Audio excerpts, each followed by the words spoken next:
The heavy oak doors creak as you step into the yawning portal tavern. The warmth of a bustling crowd washes over you like the glow of the crackling hearth on the far wall.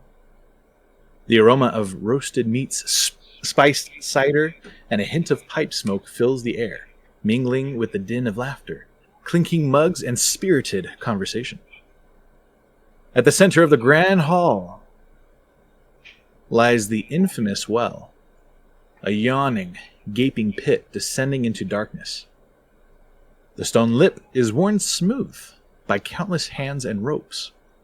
A few patrons peer curiously over the edge, coins jingling as bets are placed on whether a new group of would-be adventurers will return from the depths. On a raised wooden stage near the corner, a flamboyantly dressed bard strums a lute. Or what instrument are you strumming? Me? Mr. Bard? Well, I don't know if you would call it a lute, but... An axe. So his axe and his sharpened lute. The razor lute. There you go. He strums a chord, the notes carrying through across the room in the tavern. Is there a Christmas song playing in the background? Yeah. Fireworks. Took me forever. Jeez. And your voice changed. There we go. I have been trying to get that to work forever, and I don't know why all of a sudden it did.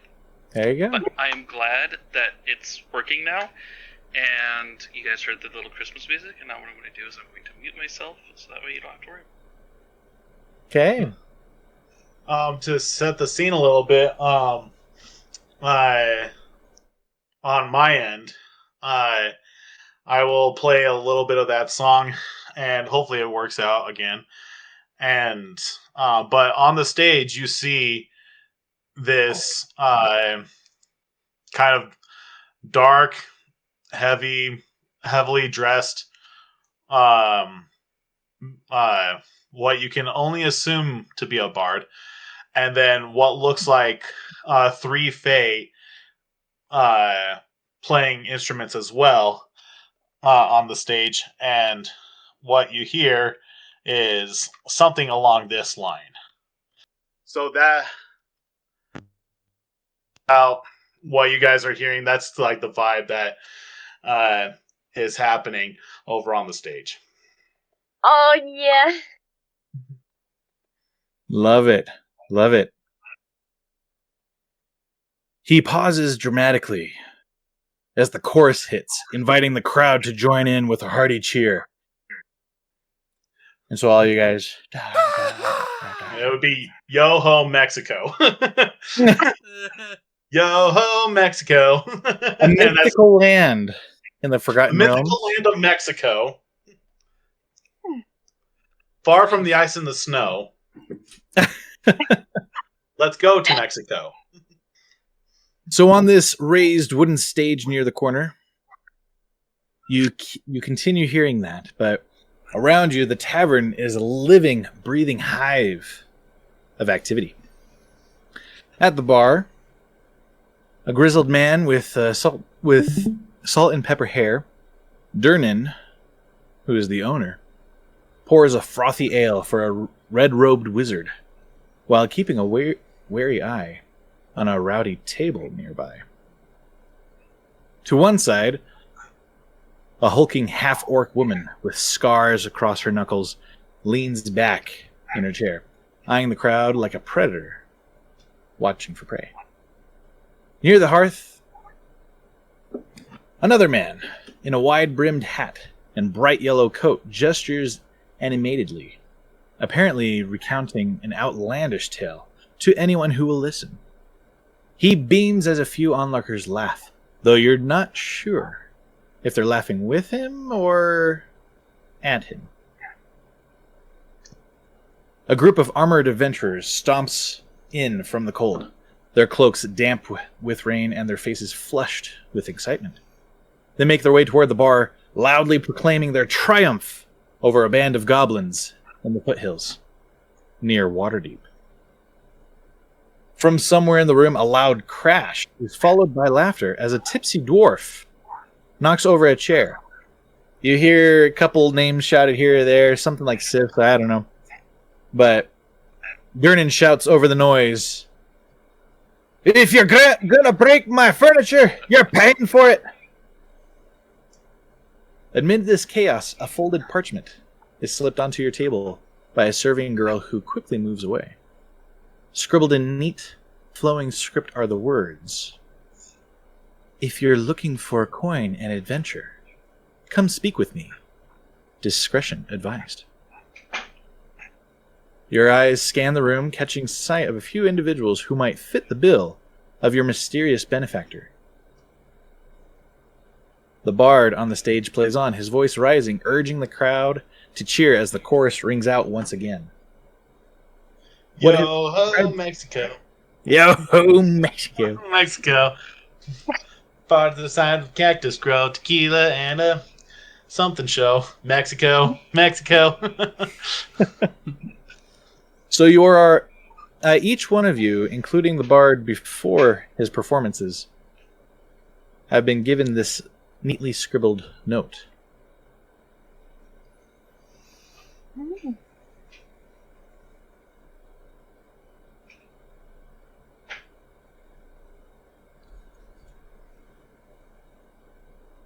What will you do? So, really quick to reset the scene. We're all at the same table. Sorry, you said Jordan. Did you say Jordan or Josh? No, I said sorry to reset the scene. Oh. So to reset the scene, you all are in various parts of the room, not currently at the same table. Okay, that's what I was curious about. Mhm. So, my character is going to do a very quick, just mask detection using his super secret sprite sauce, and see are there any evil characters in the room. He doesn't care about other alignments, but the sprite's going to use Heartseeker and just going to kind of be scanning the room for anyone evil. Alignment. Okay, do you need to make a roll for that? So if there's someone evil in there, they make a, let me pull it up really fast. It's a saving throw of, I'm just trying to see which, I think it's wisdom, or charisma, hold on.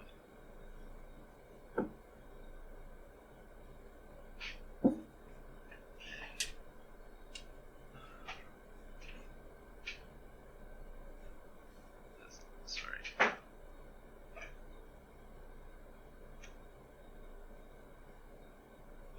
Okay, it's charisma. So they make a charisma saving throw, but they have to beat a DC of 17, I think. Yeah, DC 17. And again, I only care about anyone who's evil aligned.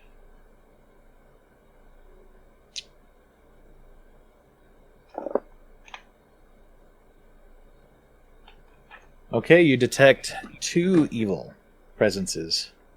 Okay, so I'm going to slyly just kind of look at them and tell me about them. Who are the evil ones? Okay. From what I can see from my vantage point. So from your vantage point, you see this gang of mercenaries, and kind of scuffled around them seems to be a leader. And nothing in particular marks this gang of mercenaries over others, except for a single mark of the dagger on a pendant that they all are wearing. This is not too uncommon with mercenaries. However, it is a little bit uncommon to find the same mark, where mercenaries most commonly go to and fro, hired by this employer, hired by that employer. Right here, you have a number with the same kinds of marks. And amongst them, who seems to be a little bit more confident and loud and boisterous, with hair slicked back, seems to be the leader, and that's where you get the first evil pulse. And who's the second evil pulse? Can I see anything about them? Or So is that like you another mercenary? Mm-hmm. So where are you in the tavern, would you say?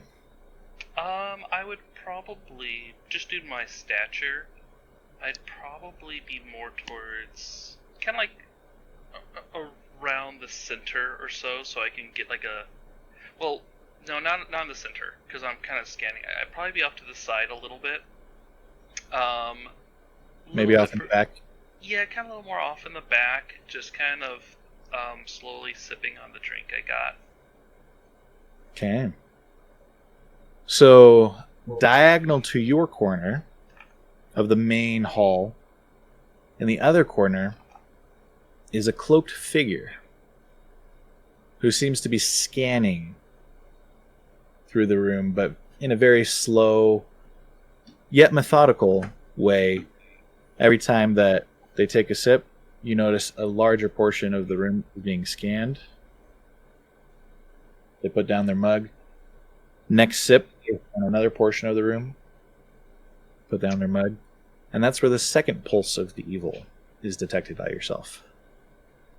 So one of the invocations I have lets me detect magic, and I don't care about anyone else in the room, but just those two people.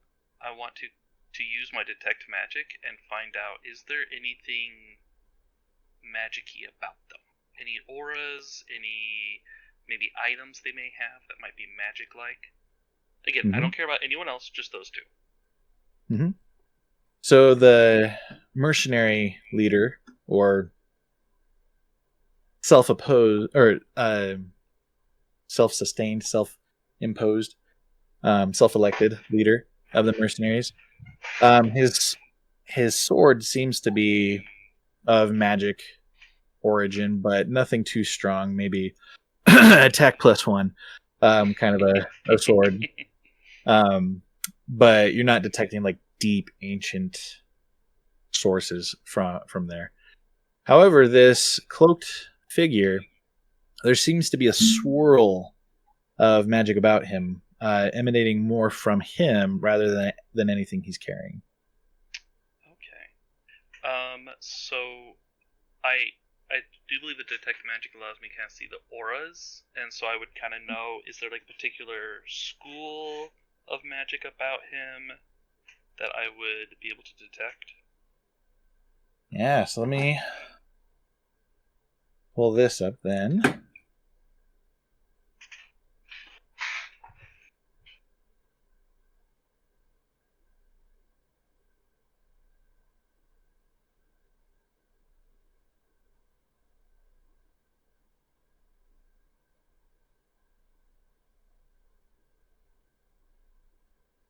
Okay, so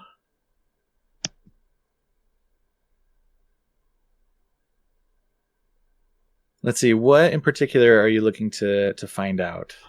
Well, I'm just kind of curious if the aura tells me, like, if he leans towards a certain school, like if he's like a illusionist, abjurer, conjurer, necromancer, or if he's just kind of like a general wizard. I was just curious if there was any, like a specialty kind of thing. So you are detecting divination magic.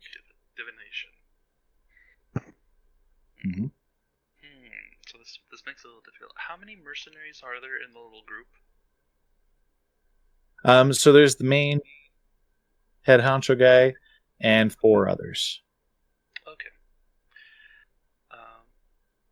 Sounds good. He's got a... Now, is it a short sword, a sword, a long sword? What kind of sword does he have? Broadsword. Oh, it's a broadsword. I can still be useful. I could take him.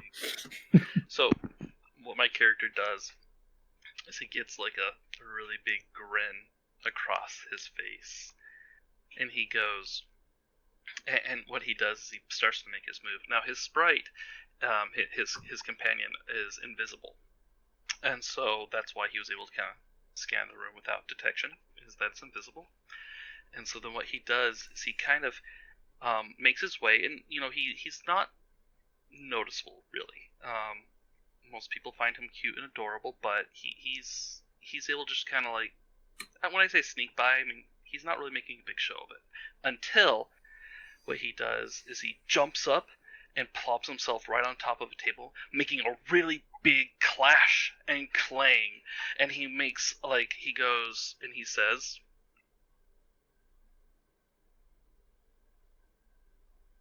Hear me, fellow patrons of the bar. I will show you something unsightly this evening. Behold, that man. and what he does is he directs the bar's attention, all the patrons inside, to the mercenary troop. And he goes, that man right there, the man with the dagger, the evil dagger of which babies are destroyed, has committed a horrific sin against this town and populace. And at this, what I'm going to try to do, and the whole point is, yes, there's a bit of a performance here, but it's really about a persuasion check. That's what I'm setting up for. But it's going to take a moment for me to get there. I, not but a fortnight ago, saw that man, and he was making out with a sheep. And how do you know that I know this? Because I was making out with a chicken at the same time. That's right, he was defiling your mutton. And with that, I know the cantrip minor illusion, and so what I do is I lean down, and I pick up a little thing of mutton in my hand. It's an illusion, but they show.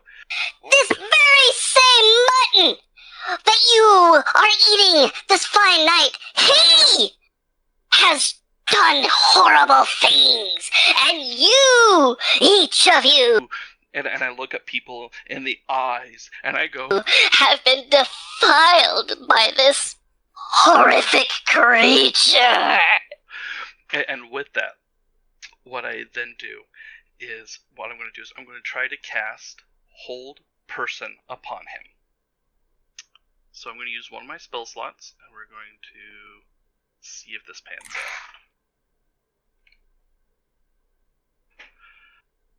So he has to succeed on a Wisdom saving throw or be paralyzed. And it's DC. Let me think. No, I mean there's. I think what I'll do is, since it's cast at all my spells are cast at. Warlock spells just are cast at the level 3 slot. I am also going to target one of the other mercenaries, a mercenary that's close to him. It doesn't matter, just the closest mercenary to him. So I'm targeting 2 humanoids, because I can. And yeah.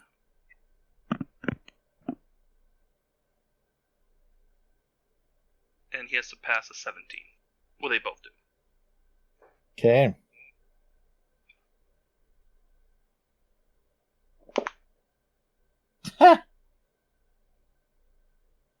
They both fail. Yes! Oh, this is going to be good. So then what I do is, knowing I only have a minute to pull this off, is I scurry over to them now, because they're now being held. And I say, I will show you proof of this.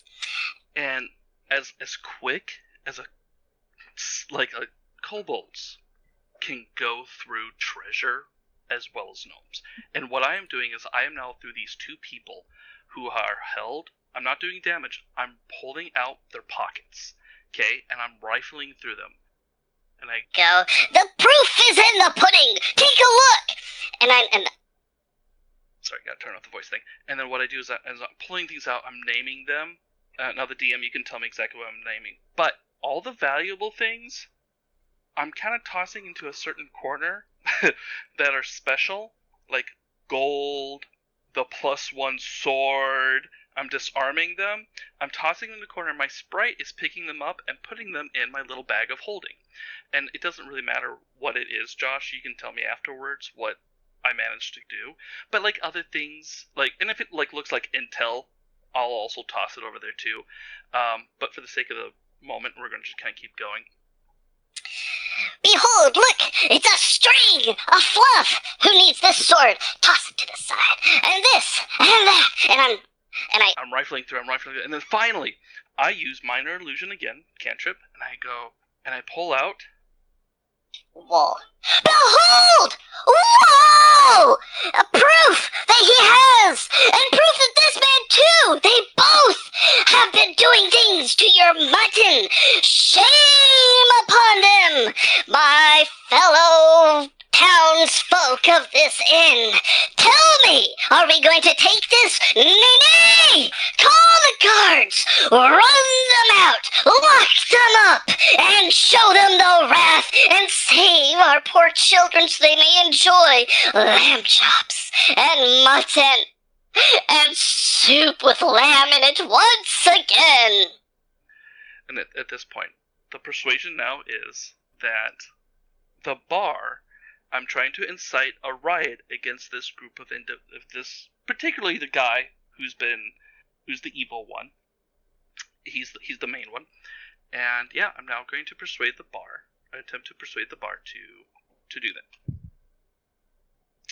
Okay. So, do you want me to roll a d20, or how do you want this to go? Roll for persuasion. Make it a good one. Okay, let's pull this up. And everyone else, go ahead and roll insight.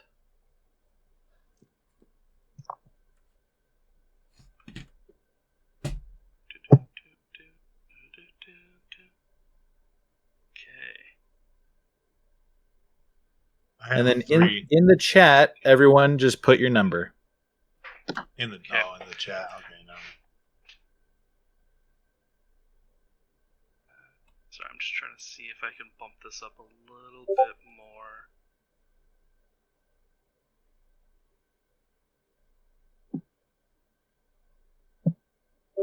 Oh. Nope, I don't know that one anymore. Dang. Yeah, a 16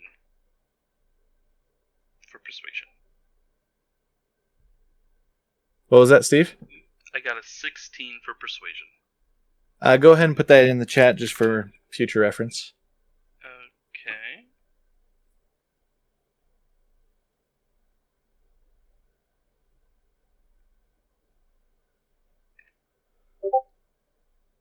And it's less the fellow party members, so to say, and it's more, I want the townsfolk. I want all the townsfolk in on this. That's who I'm really trying to persuade. Okay. So, based off of some of the rolls here, and what I'm going to be doing is rolling as well for townsfolk with a number of d20s.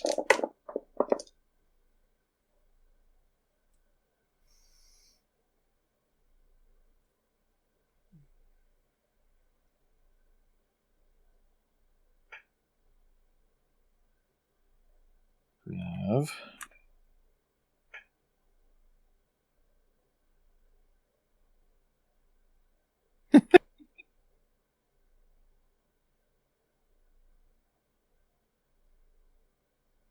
4 plus 6 plus 5 plus 19 plus 10 divided by 5. What? 4 plus 6 plus 5 plus 19 plus 10. The answer is 44. Okay. 44 divided by 5. That's 8. 8.8.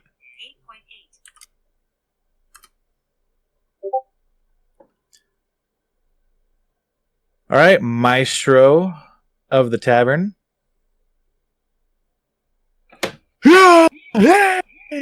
Outrage just from everyone. Like, there's a guy in the back throwing up mutton.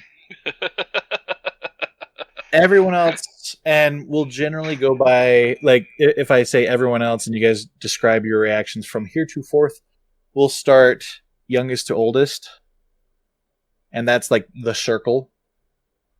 So everyone else, so excluding Steve, how enraged? Like, tell me about your feelings of being incited and persuaded in such a fashion.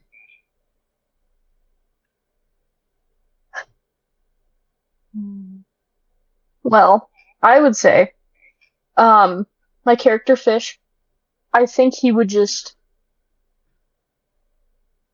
because, okay, so how do I, alright, so he's vegan, but he eats meat. He's just a vegan for the vibes, you feel? So, basically, he feels in his soul that he's outraged. However,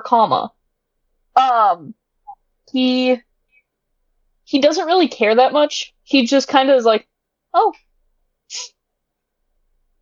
this reminds me. All right, this kind of reminds me of that one time.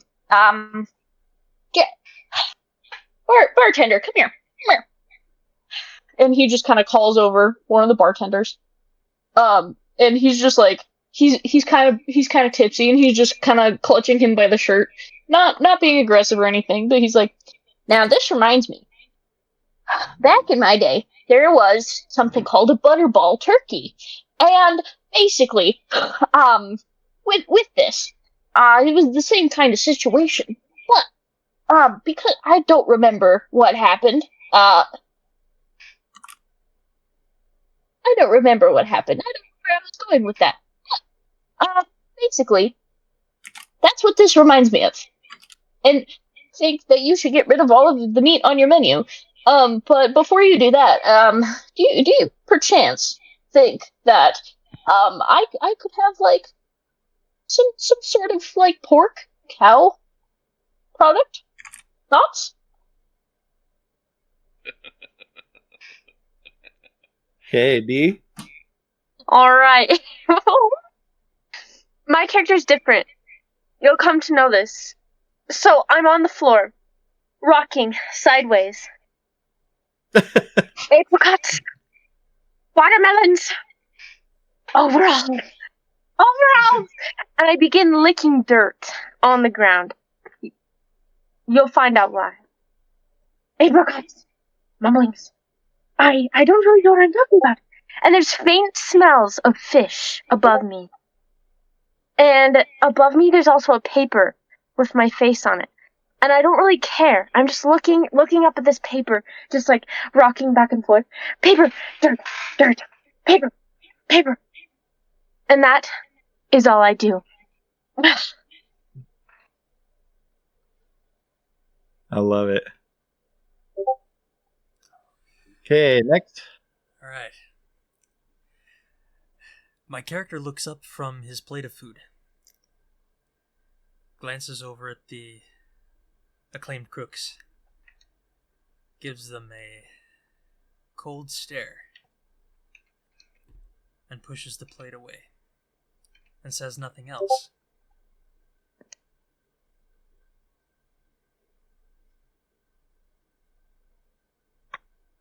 All right. Say that So- one more time. Sorry. For some reason, you were super quiet, so I was turning up your sound. Yeah, no, you're good. My character looks at the food and looks over at the acclaimed crooks, looks back at the food and pushes the food away. He does nothing else. Okay. And our bard still playing in the corner, maybe? No, because the kobold has taken the attention of the tavern, and because of my role, he has persuaded me that there have been people who have been defiling the food of my audience. And so, it seems like you're trying to do you want them? It seems like you're either having them beat up or kind of thrown out of the tavern. It seems like that, right, Steve? You know what? Here, let me make a little addendum since it looks like people are being persuaded.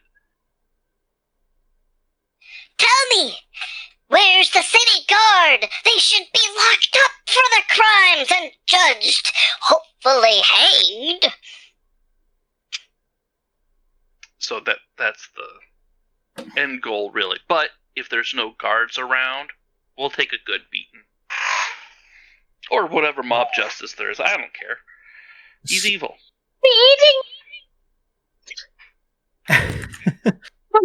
Aprons. So, Colin. so I'm assuming that before this performance, I pretty much had the bar and I had everybody, or at least a good section of it, well entertained, I'm assuming, right? Yeah, right before this. So what I'm gonna do is I'm gonna use my platform to enhance the situation, and hopefully this works out because I don't know if this mic picks it up, and so tell me if it doesn't pick it up, but I'm gonna end up just pointing at them and going, "Get out." Oh, that was good. That was really good. You hear in the background and that reverberates that's like it almost seems like it has a magical presence to it. It just reverberates throughout the whole tavern.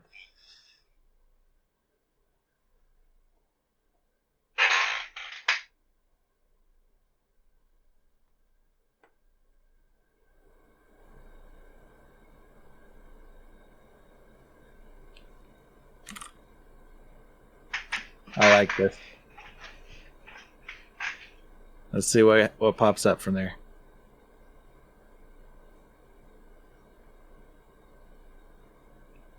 %75%. Okay. All right, not perfect.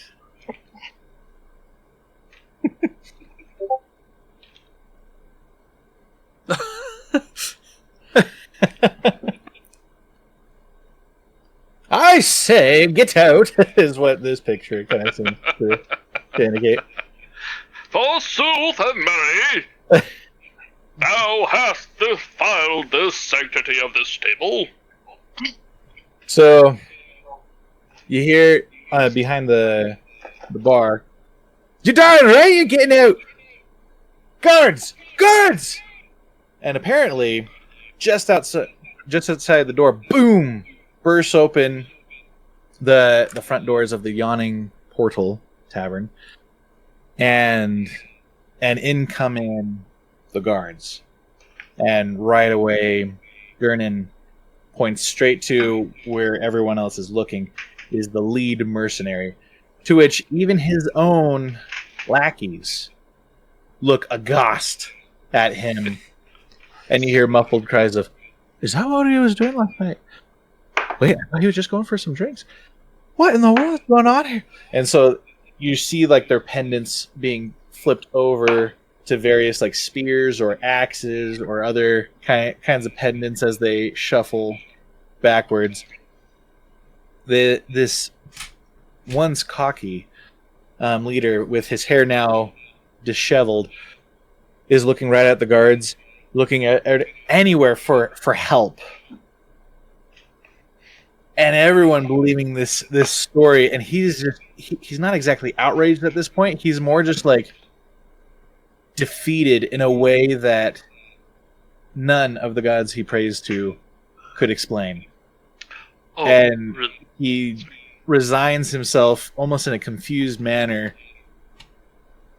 to be locked up, and almost just as confused by this reaction. The guards, expecting a fight, expecting a brawl, or some kind of reaction to happen, cuff him and start leading him out of the tavern.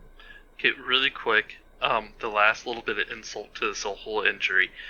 His armor, is it just regular armor? Is there anything special about his armor? Does he have a special necklace, or is the dagger a tattoo? Is there a special trinket on him? The dagger is a pendant on Okay. just a regular chain about him, but otherwise regular studded leather armor. Okay. In that case, what I'll do is I'll walk up to him and I will go.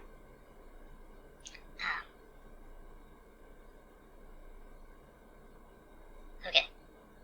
You can hear the voice, right? You can hear it? Okay, good. This! And I grab the pendant and rip it off of him.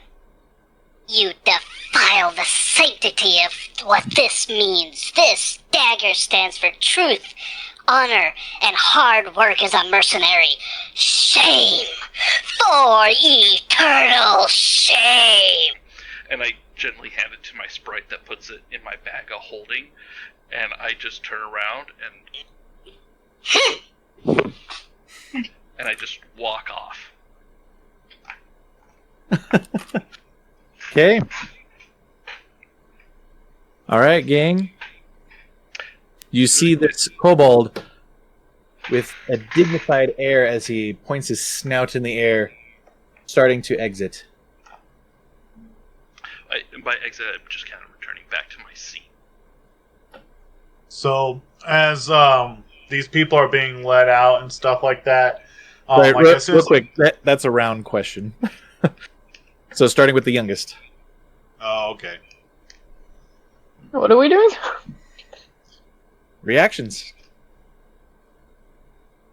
I'm still just talking to myself about like, well, but back in my day, I don't even know what's going on anymore. Wait, what? Wait, where's he going? Huh? Oh, all right. He just kind of keeps drinking and mumbling to himself, talking about back in my day, you know. I do know. Apricots. Aprons. Overalls. Apricots. Aprons. What a freak! Fish. Ah, I should be eating soup. oh, Apricots. Aprons. Aprons. Aprons. That's all I say. I stand up from my seat, and I begin to follow the crowd out the door. Not getting intermixed with everybody, but sort of staying behind the tail, and I leave.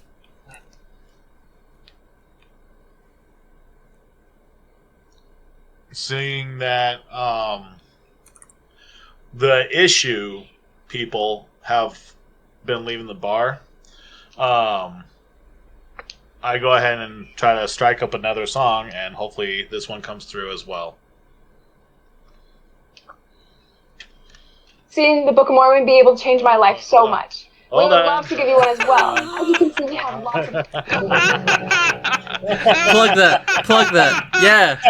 Ads! He's a cleric! Ads! We thought he was a necromancer. He's a cleric! The waves of skill and summons to the verdant plains. Each horizon is a new beginning. Rise and fade. The fjords and the ice-cold currents brave and soar over new frontiers. The songs and sagas of a painted German shields and spears. Clouds of vapor or the thrill of thunder pulled together for the clan and kin. Clank of hammers and the crash of thunder pound with it. Oh, man. The echoes of eternity. So, hear that, and I'm just trying to pull the vibe back into the tavern.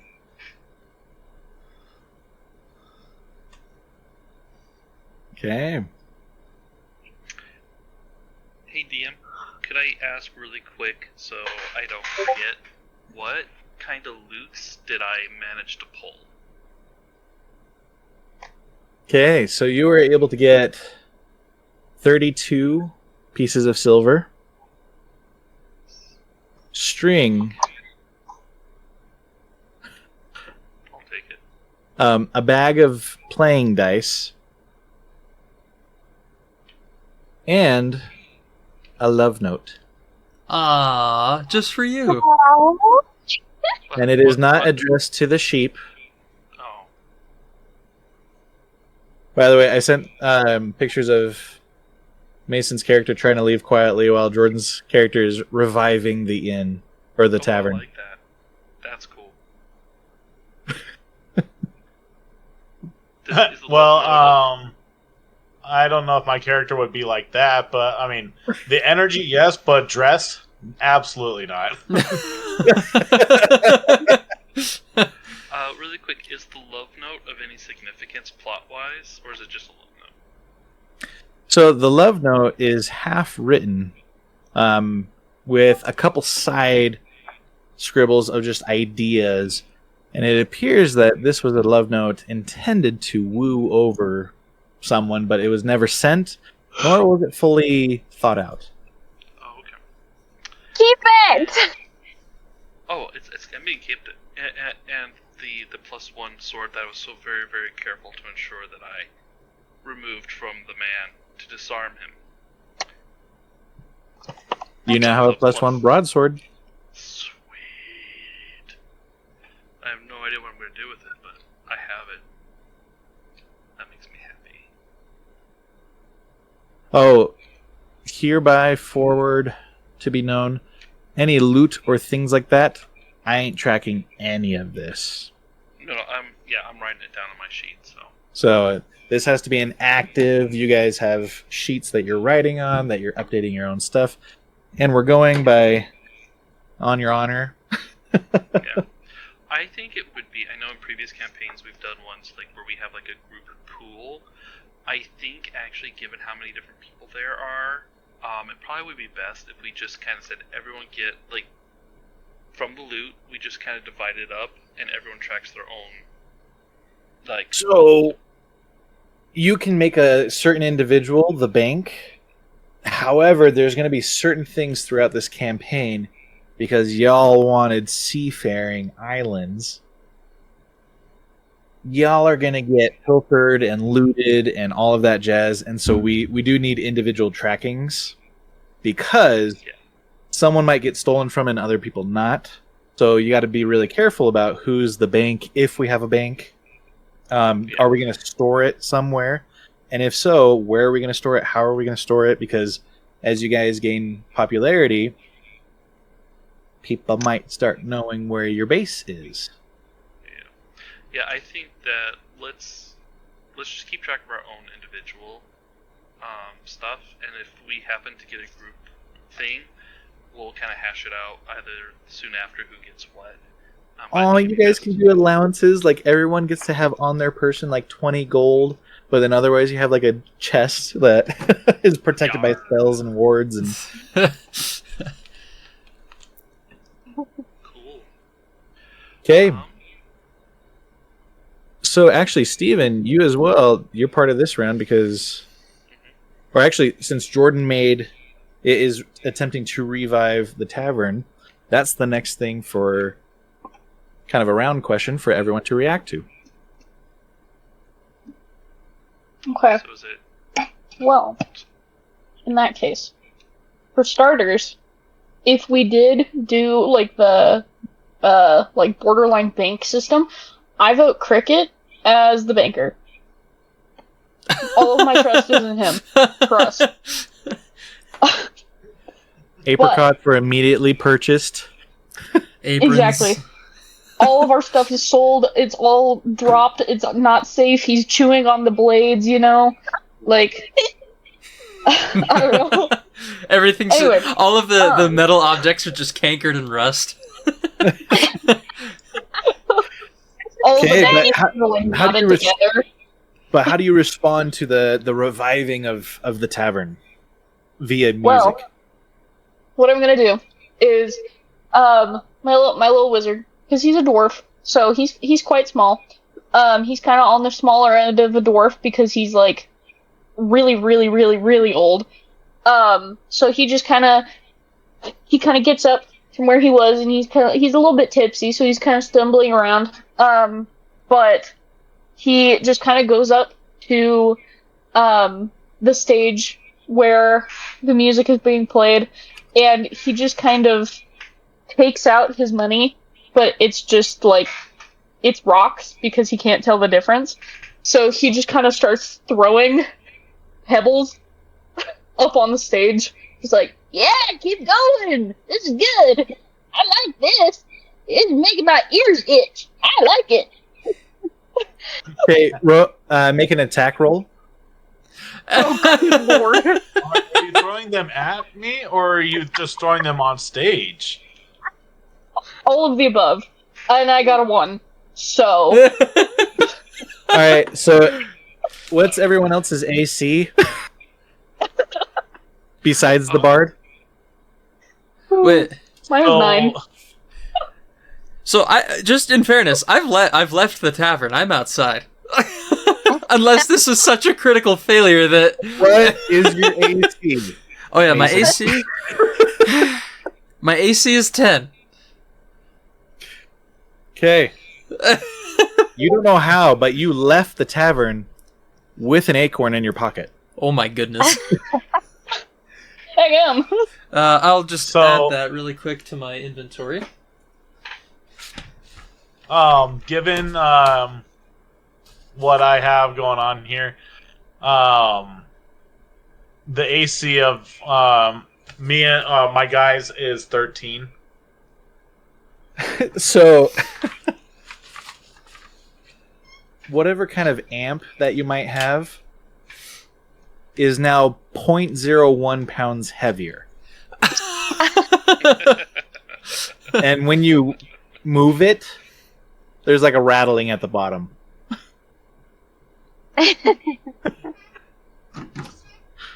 So, when it comes down to it, there's no like amplifiers or anything like that.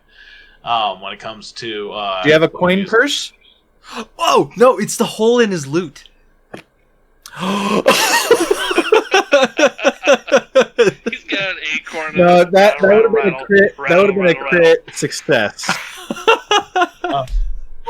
The only thing that I got is it's so I have a hat that is like, you know, on the stage for like collecting monies, but besides that, I mean, I'm only like holding a bag of holding. Wait, I got it.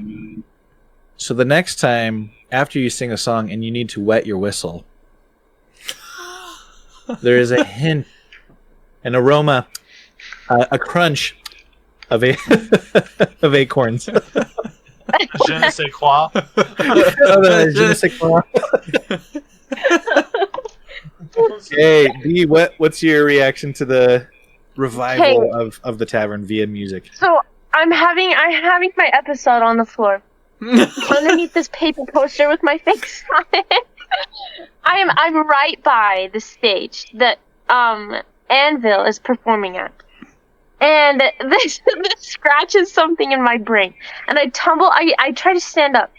But my monk clothing is way too big. And then I have overalls on, and the legs are dragging behind me or whatever. The cloth is. So I try to stand up, and I like trip on my clothes or whatever. I'll fall in like the acorn barrage or whatever. And then I keep on mumbling. Oversized clothing. Common Hawkman. Strength. And I'm just going crazy. I need you to roll a performance check. Okay. So roll a d20 and then add whatever your performance number is. 11. So that'll be like plus your charisma. So 11 plus charisma. So, Anvil, to your hat is only added 11 coppers for the dancing performer in front of you. Oh. I work with this. I have to give up. Copper. No. Everyone around sees your performance and adds to the obvious hat that is for both the music player and the dancer. You're welcome. Except they're not quite sure what breakdancing yet. That hasn't been invented for another 1,000 years. All right, so Rogue, what's going on with you before we get to Steve?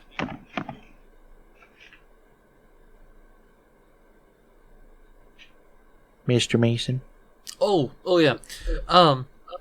So I'm walking down the street. Now, I assume that because the men that we've, or that Steve so, crudely kicked out of the tavern, I'm following them. Not super close, but far enough away, and whomever else from the tavern may have gone with them, to kind of just see where they're off to. Sorry, who are you following again? The mercenaries that were in the tavern. So they remained. Oh, they did. Because they're like, they're kind of like we don't know this guy. Yeah, guards, you can take this filthy human away. Like, oh yeah, immoral. There we go. The immoral one. Yeah, there we go. I thought it was his whole group. I misheard that. So I follow the immoral one plus the guards. Oh, I also put a picture of D in there.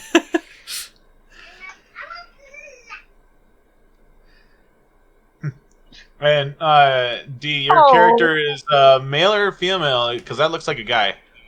It's a male, actually. I just don't know how to make a male voice. Nope, that's totally fine. You can pretend to be like Ash Ketchum, who's voice acted by a female. Yeah, I guess so.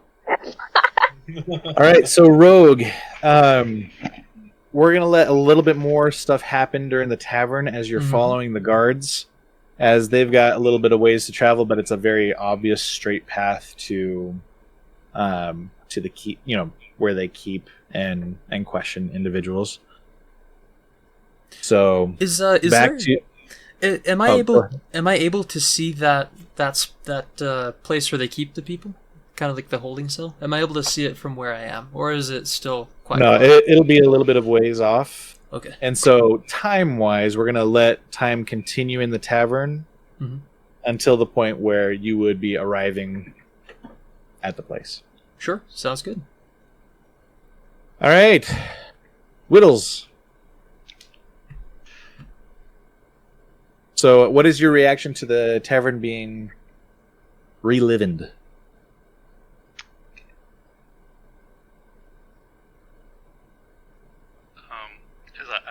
I'll sit back down in my little spot, sipping my little thing. I hold out my little paw, a little pinky finger to give my sprite, like a little high five kind of thing, like good job. And then I kind of say to myself, "That's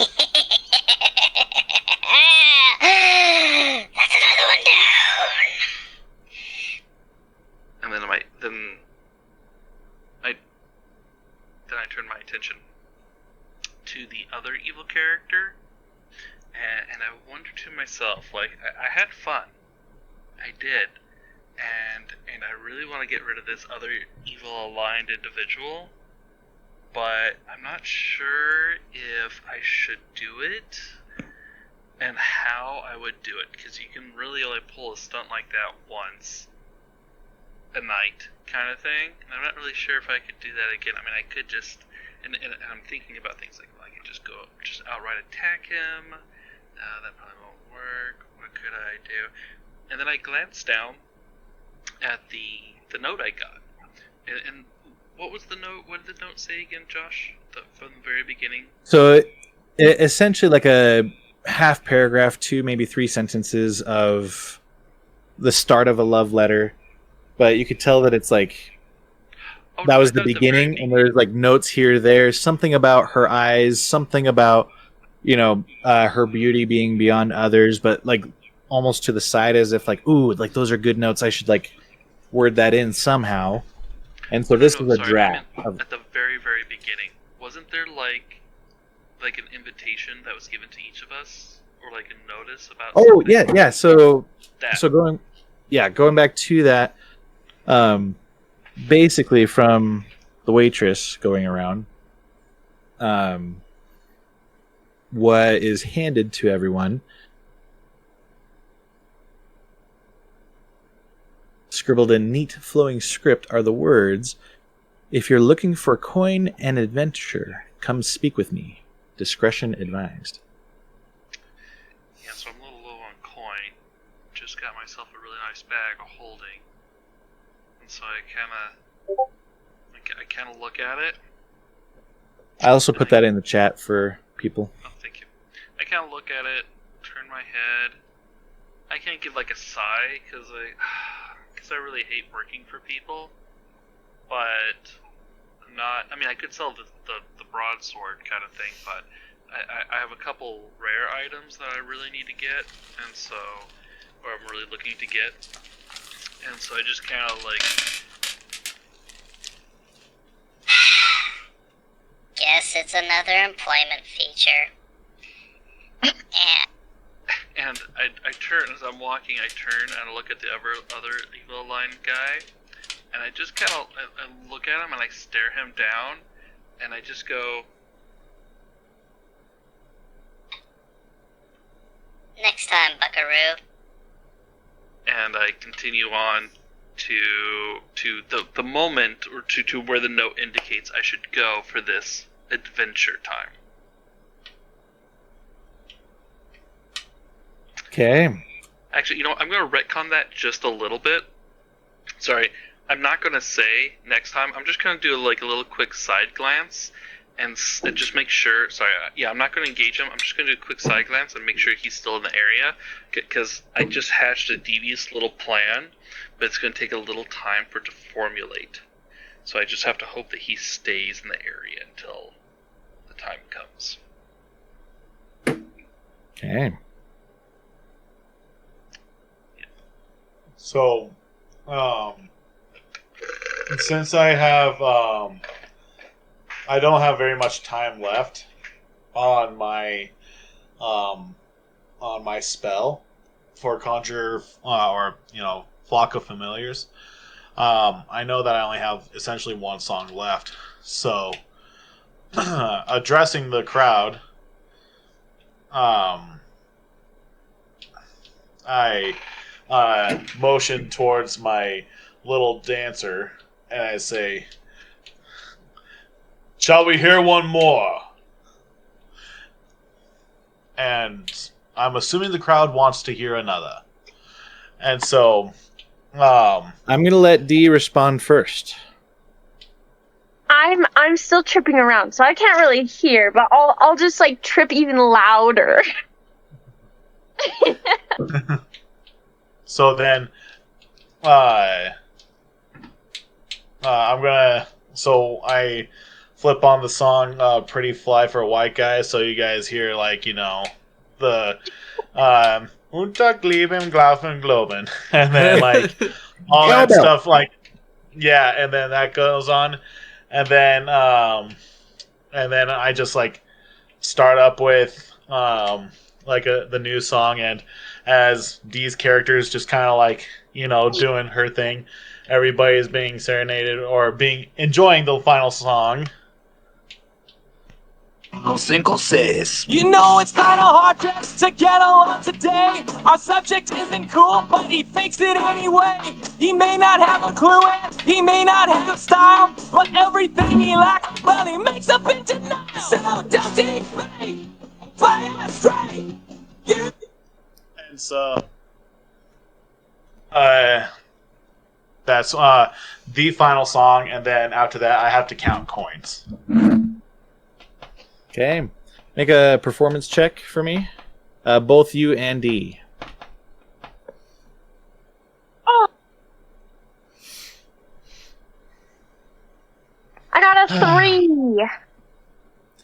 Oh, plus your charisma. One. A -2. I have a 22.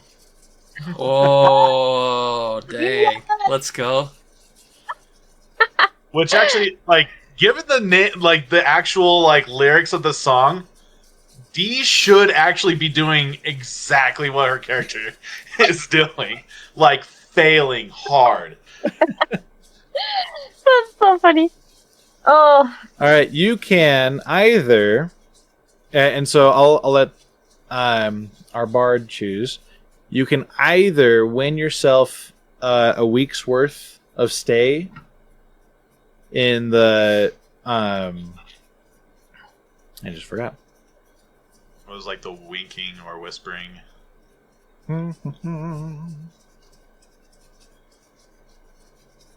The yawning portal. The yawning portal. So, and you can get the master suite that has like enough room for a party, or you can have the equivalent of 50 pieces of silver.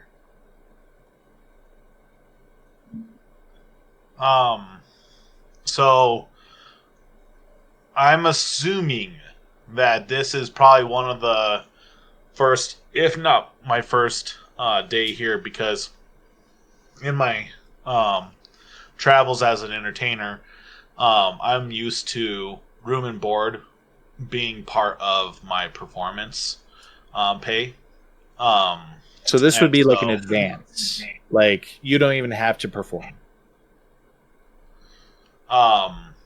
So I'm going because I don't know essentially where the next spot is. And this seems like a pretty cool town. This is probably like my second or third time here. I'm gonna try to see if I can't stay a little bit, maybe sell some merch, and you have little buttons with your name on it, like. Well, I have band tees. Like, I mean, there's T-shirts, and so don't worry. There's merchandise that I sell. I do sell merchandise. Tunics, thank you. Whoa. Stretch cotton tunics. So yeah, I don't need the money, but let's go ahead and take the knights. Okay. Your adoring fans and crowd just obviously enthralled with your work and just how much better they feel by coming here. Clapping you on the shoulder, Durnan, the owner of the Yawning Portal. Aye! He'll be here all week, won't you? Slaps you on the back with like a very friendly and very, camaraderie sort of way. We'd love to have. Should we give him the best room? And like the whole crowd, yeah. And he says, "Here's the key for you, and thank you for your service here. I don't suppose that a week in advance would be, too modest of repayment for tonight." A week sounds fine. I might not be able to play every single night, but we can work something out. Don't worry about it. Anytime you play, we'll add that onto the week of what you've earned. Well, thank you. I've been to this town more than once, but this is my first time playing here, and I gotta say, one of the better venues. So keep it up. You might be able to get some more people in here, and around on me. And that, like, everyone might need to do like a Constitution saving throw for like the deafening roar of like from all sorts of creatures and NPCs and and all different types of factions, and so you hear growls, you hear shouts, you hear sniffles, you hear hisses in the back. Like everyone's just pleased to hear about that. And so go ahead and subtract 25 silver for the drinks all around. Okay. All right, we're gonna shift scenes a little bit to. Let's see, Doctor Octosquat. What's your guy's name again? You can call him Reeve.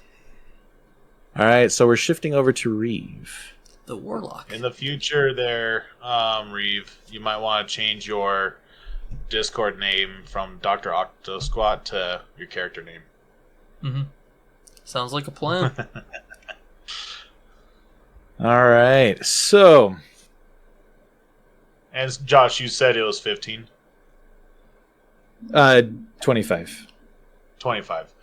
Okay. All right, so we have. There we go. We have our main man, Reeve. Where's the castle ward? Also, before this happens, I do apologize. How much money did I gain in total from the hat? So assuming that you're playing for a little bit beforehand as well. I was playing a total of an hour. So go ahead and give me a performance roll, and that'll be for leading up to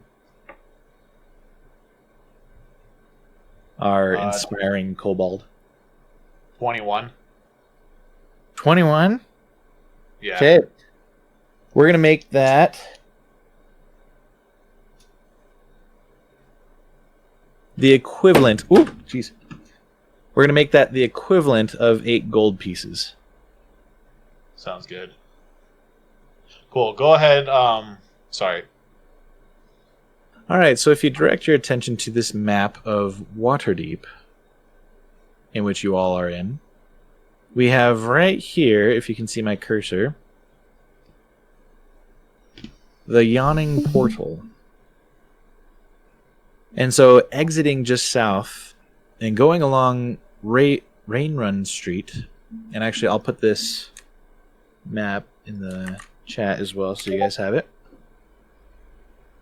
So going west, I should say, along Rainrun Street is where our rogue is going to be following these 2 guards that are carrying off the mercenary. There was 4 that initially entered into the tavern, but seeing that there was only 1 to take, there was quickly a split off where the patrol would continue making their usual rounds as half continue doing that and the other half, so 2, taking our mercenary in question over to Castle Waterdeep, which is this blue icon right here. Sweet. So you are approaching what's going to be the City Watch outpost, one of the outermost towers of Castle Waterdeep. And the Watch outpost, this is for minor crimes or preliminary detentions. And so the mercenary would be taken over to this station. And there's various outposts throughout Waterdeep. But right here is the one that's closest.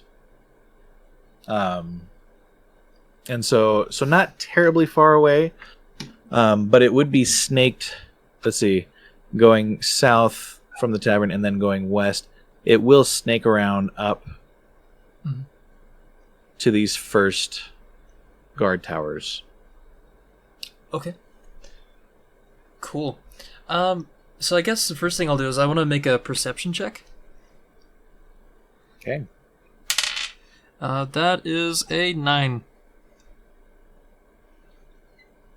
All right.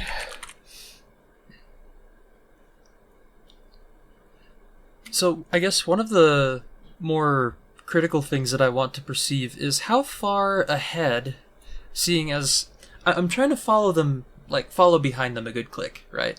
But to keep them in sight. How many guards are there? And how close are we to the castle? All right, so with a 9, essentially the scene would be a spectacle normally if this were, midday hours. Normally drawing attention from the locals and adventurers alike.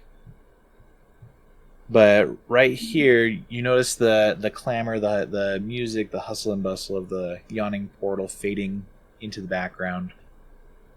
As these two stern-faced City Watch members, their faces with a more stoic expression on them, escorting this mercenary through the cobblestone roads of the castle ward. You do notice a very, very highly polished gleam coming off of their breastplates from the rising moon, the moonlight, each emblazoned with the golden griffin of Waterdeep, and their green cloaks fluttering in the brisk sea breeze. Yelling the entire time, "I told you I don't even like sheep!" the mercenary bellows, his voice a mix of frustration and desperation. And honestly drawing some chuckles and whispers from passersby. This is Waterdeep. This is the equivalent to the inner workings of a city, and the Castle Waterdeep, is always a hustle and bustle, night and day, of people coming and going. There's a small crowd gathering along the roadside, merchants and other passersby, pausing, children pointing, laughing as mothers are trying to shoo them into their houses. And there's probably this guy in the background, a grizzled man on his porch. "Oi, what'd he do this time?" As if, recognizing this individual. And the City Watch outpost looms ahead. It's very easy, very sturdy stone building, iron barred windows, thick oak door that you see this mercenary in question being escorted into. And there's going to be two guards just right outside giving their salute to the escorting guards coming in. They're standing attention as well by the doorway, and more of a neutral expression on their faces, but their hands are casually resting on the pommels of their swords. That resting position, always at the ready for something that might happen. As they kind of near the entrance and are taking the mercenary into the City Watch outpost, the murmurs of the crowd swell. You can hear more and more of kind of, nearby shopkeepers muttering, another one, eh? Well, good on you. The City Watch, they watch us well. There's actually a very favorable feeling towards the City Watch. You get the idea or the insight of these are guards that have families in Waterdeep. These are individuals that aren't seen as this crazy hierarchy that's above everyone else. And so there's this sense of camaraderie and yeah, we got it. Justice has been restored. As opposed to some cities that you've been to in the past, where you would have more easily kind of trekked into the underbelly and underworkings of a city. Shouting his last hoorah before being taken through the heavy oak wooden doors, you hear, "This isn't over! Somebody find out who's framing me and why they framed me! And why they framed me that way!" It's not true, but in the distance, I'd love to hear just this faint.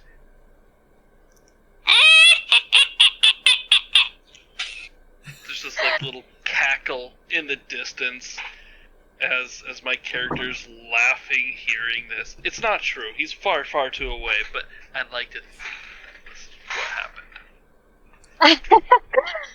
You know what, Steve? Go ahead and roll me an insight check. Okay. Oh! Ha! Yeah, that was... Yeah, that's not the 7, that's the 1. I did not pass that. I got a... You know what? We're going to make it seem a little better. I'm going to add my little modifier to it, make it feel a little nicer. I got a 3. A 3 on my insight check. Okay, so a dreamy look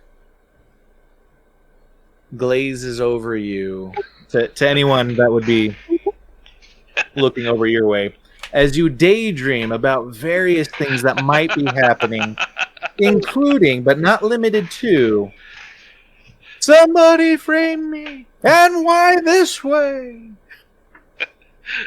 And in response to that, you do get to hear me. Go.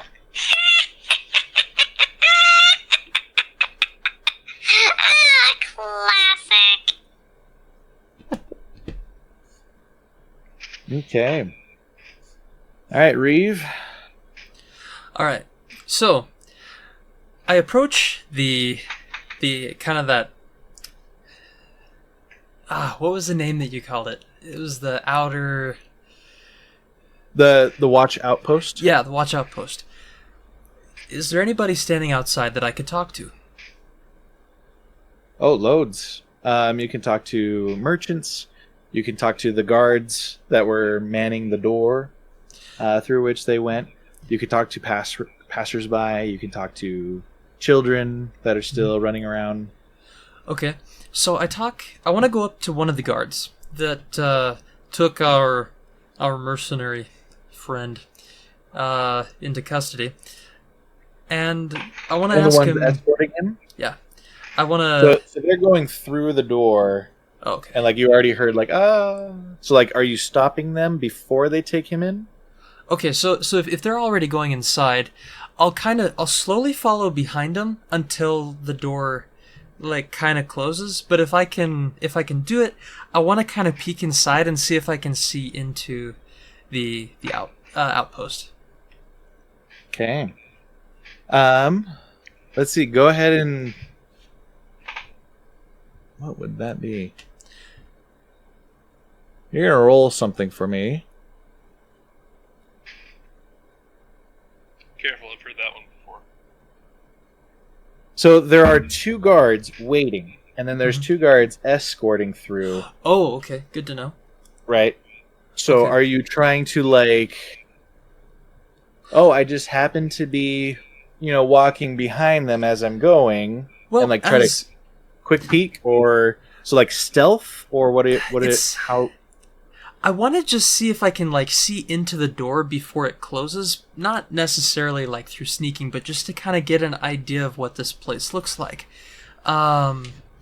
If that's not a possibility, the next thing I'd like to do is talk to one of the guards outside. So maybe what I could do is, as the 2 guards are taking the prisoner inside, I'll kind of just strike up a conversation with one of the guards before the door closes. Okay. Strike it up. All right. I'll say, "Good evening, sir. How are you?" Sir? May I ask you a question? He looks over at his buddy. His buddy sternly still looking forward, and then returns the gaze back to you. What is it, citizen? Tell me of your king. What is he like? Where are you from? I'm from Neverwinter. Okay. I served. What part of Neverwinter? I served within the courts of Lord Neverremember's guard.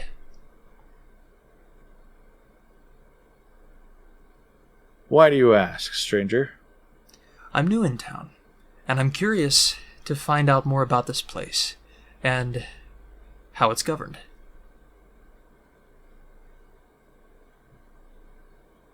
State your business. I'm a visitor. I'm passing through. I have strong attachment to royalty within my previous kingdom. And I find these types of things very intriguing. I like to learn of different governorships. State your name. I'm called Reeve. The guard looks over at his buddy, who, still sternly looking forward, gives no indication of recognition of that name. Looks back at you. Reeve? Don't know of no Reeve here. Don't know of no Reeve close by. Who are you, really? My name is Reavereaper Farlock. I'm the chief warlock within Lord Never Remember's kingdom. Go ahead and roll persuasion. Oh boy.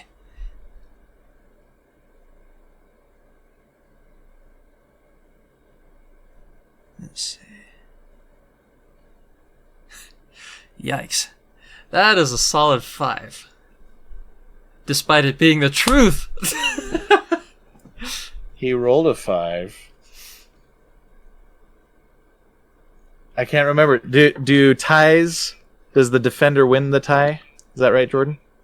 I heard meet or beat is the rule in favor of the player. Meet or beat. Okay. Yeah. For a second, I'm like, Steve, the Sorry, sheep. I The remember sheep, that, Jordan. you That's got to drop it. You can't beat the meat. You can't, like, all this other stuff, right? This is a family channel.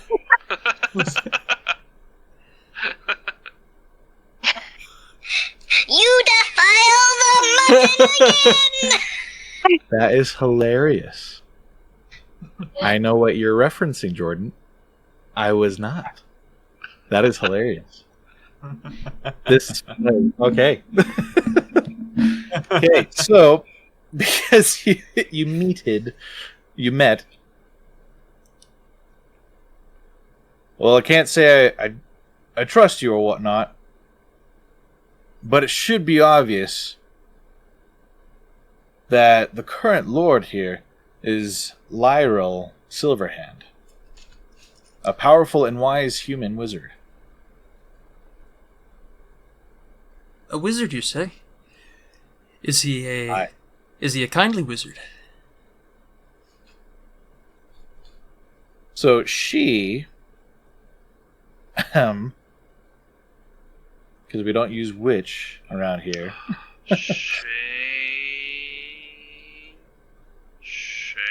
But she be known for her fairness, intelligence, and dedication to justice.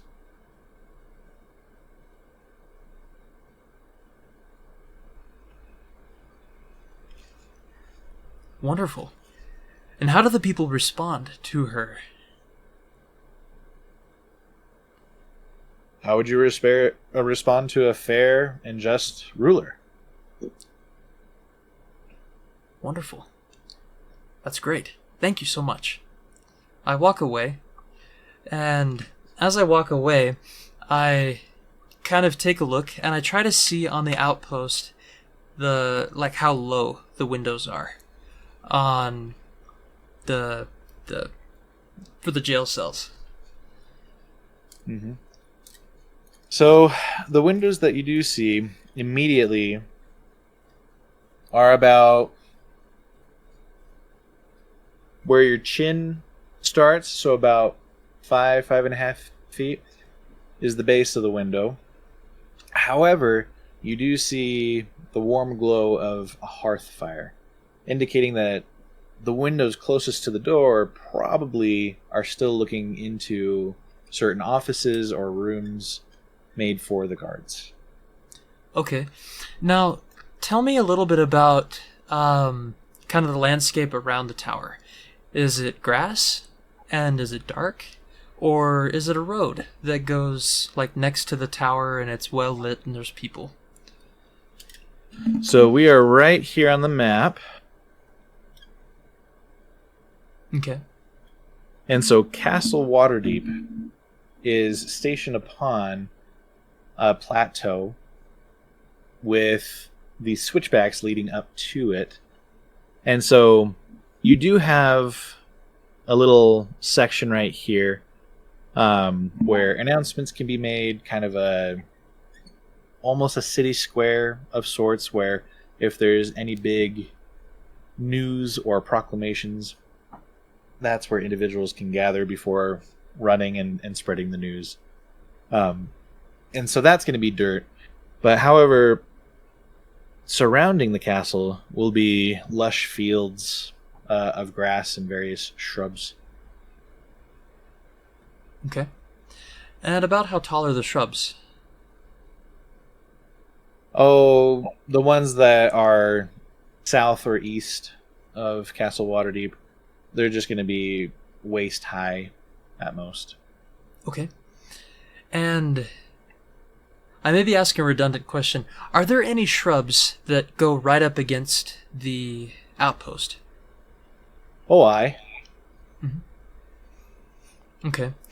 So, as I am walking away and I'm observing these things, I kind of take a slow loop and I walk down back the way that I came.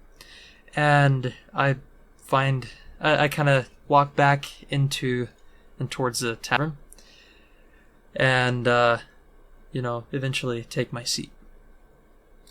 Okay.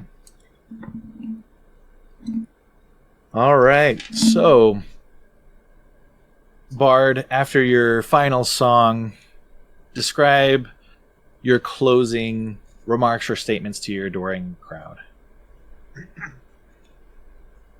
So after giving everybody a round, I say, I address the crowd, pointing towards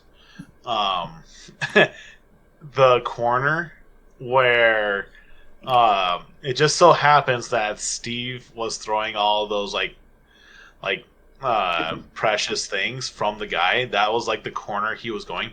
That was the corner where I'm selling my merch. And so I say, everybody enjoy your night. I'm going to be over here selling the t-shirts.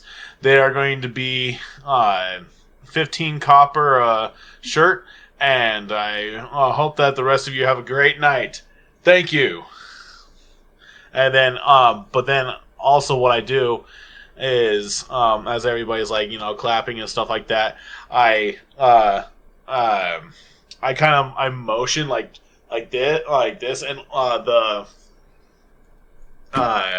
and then all of the minions, all of my familiars, light up with green flames, and like little notes are coming off of the flames, and they flash out of existence. And same with their instruments, but then I put my instrument, I just I take it off of me, and then it goes right into the bag of holding, and I pick up my hat, count the coins, and then I give 6 gold pieces to my little dancer, and I lean down and I say, "That was really good. Thank you for the moves." And looking over at the one who was throwing rocks or acorns at me, I say, "I believe that was your version of payment. And I want to say, thank you very much. I'm not sure how to take this currency, so if anything, you can have it back. But thank you so much for trying your best. I really do appreciate it." Isn't he such a gentleman for a necromancer? Yeah. Okay, and Anvil, I need you to put 90 copper on your sheet because 6 patrons are now wearing your t-shirts. Hype. Okay. Now, is that all I sell all night? Like, we could just speed that along. Like, is that how many I sell that night? Yeah. Okay. And then I'm going to take that off of, because I have an actual count of how many shirts I have on me. As one does. Hey, I'm running a business right now. As one should. As one should. So I sold 6 shirts. There we go. Okay. And then, but yeah, so I walk over there. But on my way over to the corner, I say to the other 2 that I just spoke to, my little dancer and my little admirer, if you'd like to share a drink with me or share a tale with me, you can follow me. I do enjoy a little bit of extra company while I'm selling my shirts. I respond, apricots, aprons. But then I like leap up and then I retract into my shell and then I start rolling to follow you. Oh, but before I do that, I ask how much your t-shirts are. How much are your t-shirts? They're going to be 15 copper pieces a shirt, but if you'd like, I can give you one for free. No, and then I throw 15 copper pieces out into the out into the abyss. And then I grab the biggest one you have, and then put it on my little character. Okay, go ahead and roll a percentile. Percentile. So that's going to be that's going to be 2 dice, one with all the 10s leading up to 100, and then your 10 die. And yeah, we're getting there. Let's see. So my first one was 18. Is that right? Do I roll a d20 and a 10?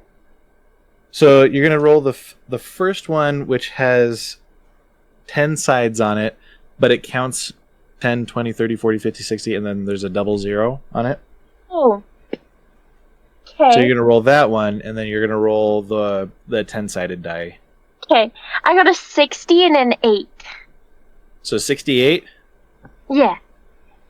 Okay, so that's roughly 2/3. So roughly 2/3 of 15 is 10. So Bard, you easily obtain 10 copper pieces, and 5 need to be found. They are scattered around the tavern. I'm not worried about it. I'm not. It was supposed to be free. So, Okay. but yeah, so I kind of motion over, and as I sit down, I, have a drink come to me, and I.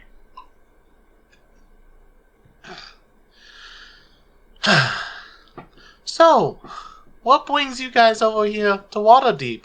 Sorry about the voice change. This is my performance enhancement of my voice. But it gets really tiring. So, anyways, I hope it doesn't bother you. But, yeah, tell me a story.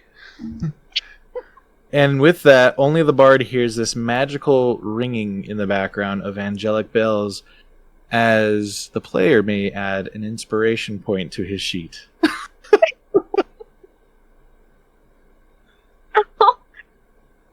I snap my head over to Fish, and then I start mumbling again. Claws, intelligence, wisdom, brainworms. Klepto! Basically what happened. So, alright, how do I put this lightly? And by the way, at this point, like, my character is, like, really, into your performance, and he's just awestruck. So he's standing uncomfortably close talking to you. He's about this far away from your ear. He's just talking to you, like right in your ear. And he's just, well, basically, what happened was, you know, now that I think about it, I actually don't know Cricket's real name. But Cricket here, well, he and I, when we met, we met at a little meeting, called the CCC, and, I just found him making weird cricket noises after taking things. I don't really remember what happened. I was on something. But, yeah. So he's just a little guy. I don't, yeah. Yeah, Well, I don't really know what his deal is, but, yeah, that's kind of what happened for him. Mud. Hair. Oh, and he has brainworms. I forgot about that. That's kind of important. but the brainworms don't sound like they're very good at all. Look at him, he's fine. Well, do they hurt? Apricots. Bags. Nah, he's fine. They just kind of make him tweak out a little bit sometimes, but he's fine overall, I think. He just kind of looks at you and, like, just kind of taps you on the head, just like, you're fine, right? Apricots. Apricots. Go ahead and roll Yeah, he's performance. Or, sorry, a persuasion from UD. Me. Yep, roll persuasion. 17. Wow, that's Ooh. persuasive. So Anvil and Crickets, can either of you beat a 17 with insight? Anvil and me? Mm-hmm. Okay. Can you meet Anvil or got beat? Anvil got a nat 20 plus insight is going to be a 21. And then what did Crickets get? 17. Oh no, that's what. Oh, right. And then what did Fish get? I got a 21. Okay, so Crickets, are you okay? No. Okay, Oh, no. you guys see through her charade, or his charade, of potentially being okay. He's not. Okay. Cricket's not doing. Now, can I understand what might not be okay? Because I'm gonna want to help here. Go ahead.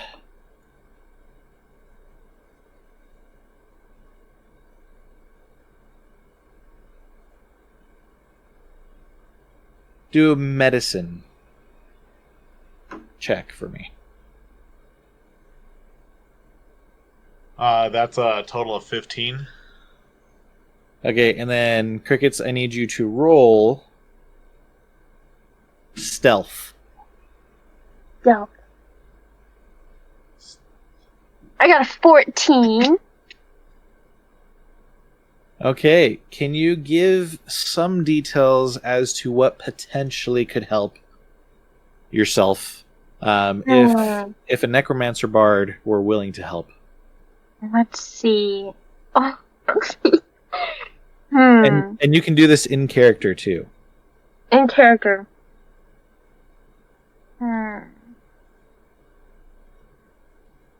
Sorry, as Cricket's thinking, can I ask a quick question? Yeah. Josh, I was curious, how are we doing experience points? Is it just going to be group based on what you tell us? Are we going to earn experience points at different rates? I'm just kind of curious what we should ask about and inquire about as time goes on. Yeah, so as far as experience points goes, they're either going to be combat, puzzle, or significant story plot line milestone awarded. Does that make sense? Yeah. So for example, So it sounds like you're just going to tell us when we get experience points. We're probably going to level up together. So I don't need to worry about checking like, hey, did my sending an evil man off to jail get me any experience points? You'll just kind of Correct. tell us. I don't have to worry about inquiring about that. Cool. Yep. But like I said, combat, puzzle/riddle items, or significant milestones in plot. Yeah. Okay. Good to know. So Hey, that's so let's see. Okay. Let's see. So I want to preface real quick. My character, like, contracted brain worms, and that's like the whole like premise to my little guy. But he's like, he doesn't like know anything. He's like subconsciously he has like issues. So then my little guy, after he's like, apricots, he's like looking up. He looks up at you, Anvil, and then he says, patience and understanding.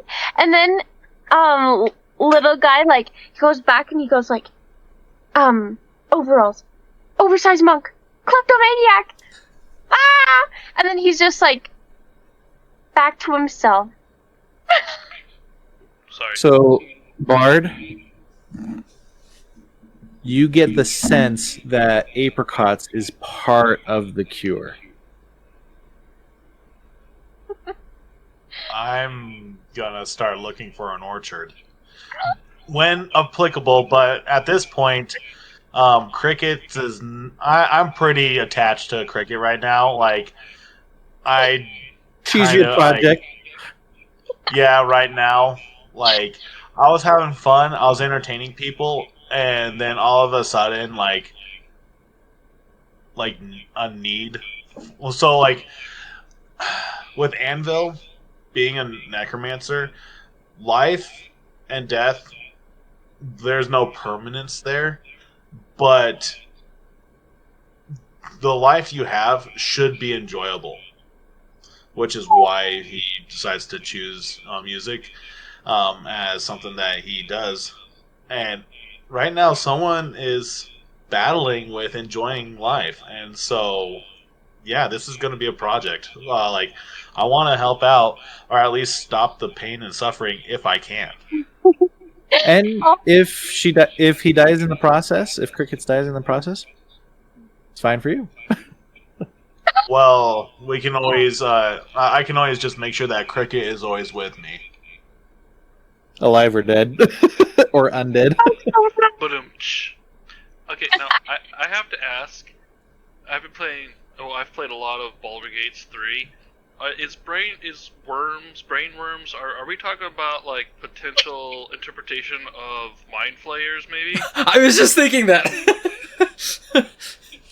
Like, I just need to know, like, is that somewhere that our brains could possibly go?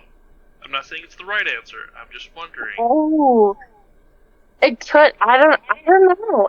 I don't actually know what that game is, but it might be. I don't know. We just found a side quest. Dude, I will totally take down a couple mind flayers. They got some sweet gear. So, I kind of just like not knowing how touch is with Cricket, but wanting my best to just kind of like hold Cricket. I just say, well, patience and understanding is all I can give, and that's all you're gonna get.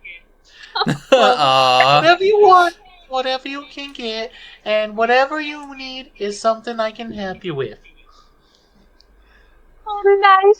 And then I go, apricots,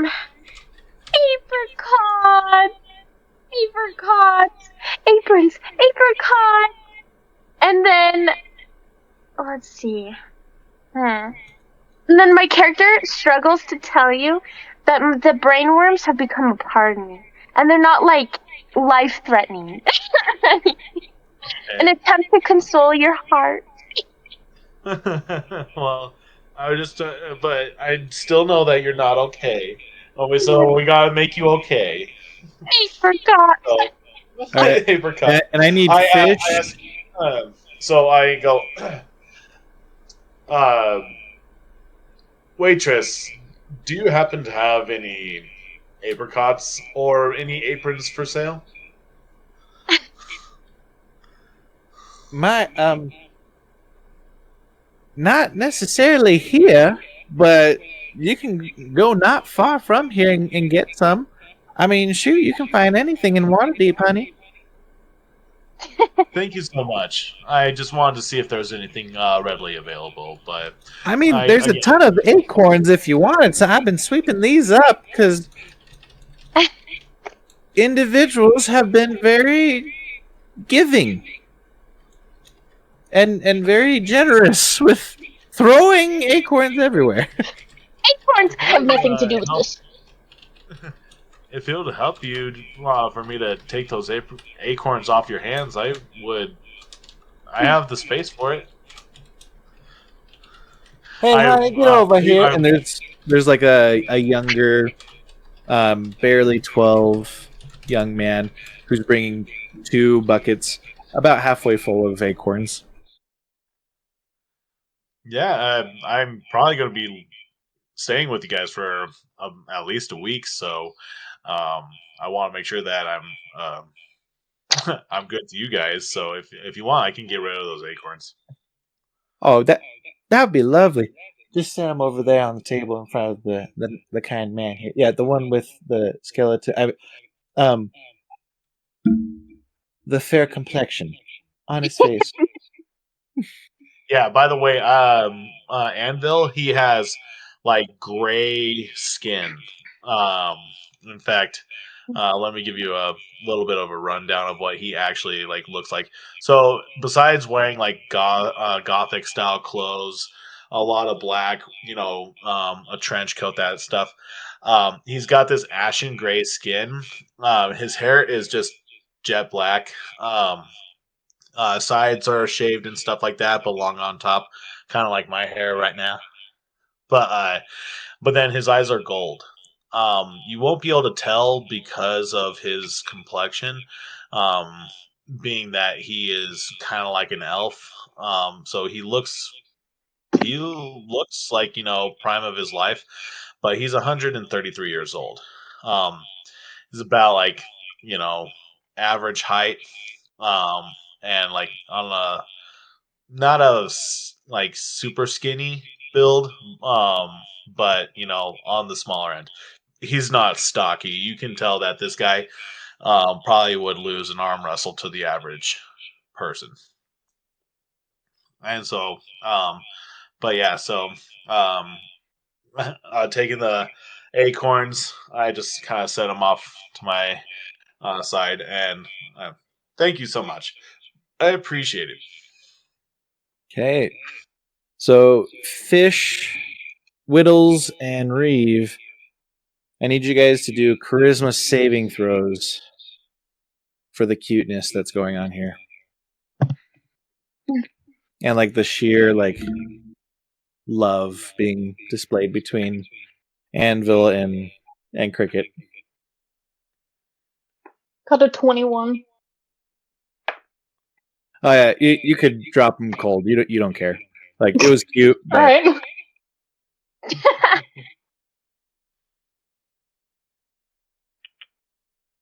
just double checking. Oh, I got a 17. Same.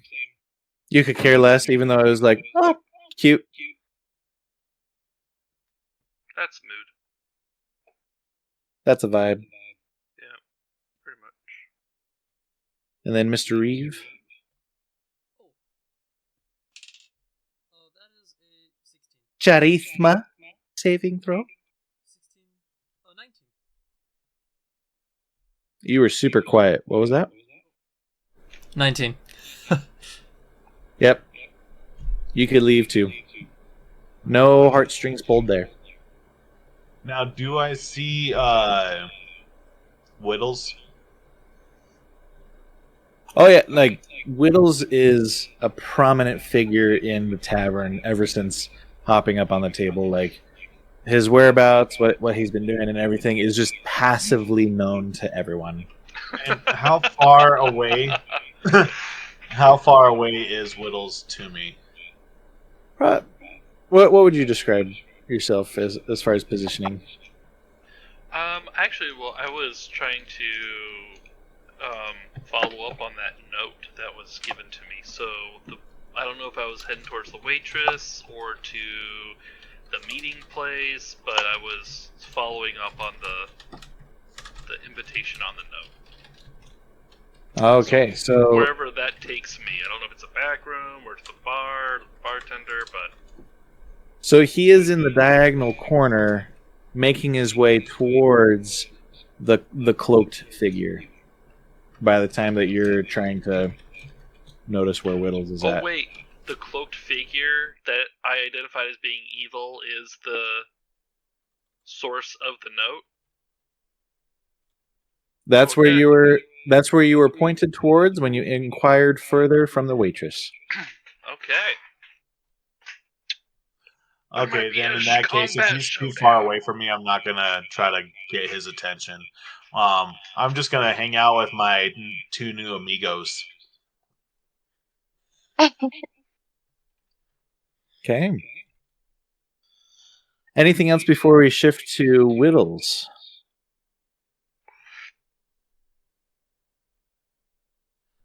Yes, if a roll needs to be made, roll for me. I shall depart for but a time. I will be back shortly. I heard need to poop in that. I think we should cast True Polymorph on him and turn him into a weasel, thereby earning Jordan and Broccoli's ire forever, for he shall become the weasel, and Broccoli shall never be a weasel again. You can't metagame like that. Oh. Can't play with my heartstrings. Remember, I'm still the DM in that world. Yeah, but we're not playing that campaign right now. We saw Sifs! Anything's possible! It's the same world! Earlier that morning, you remember seeing a figure flying overhead, carrying a halfling.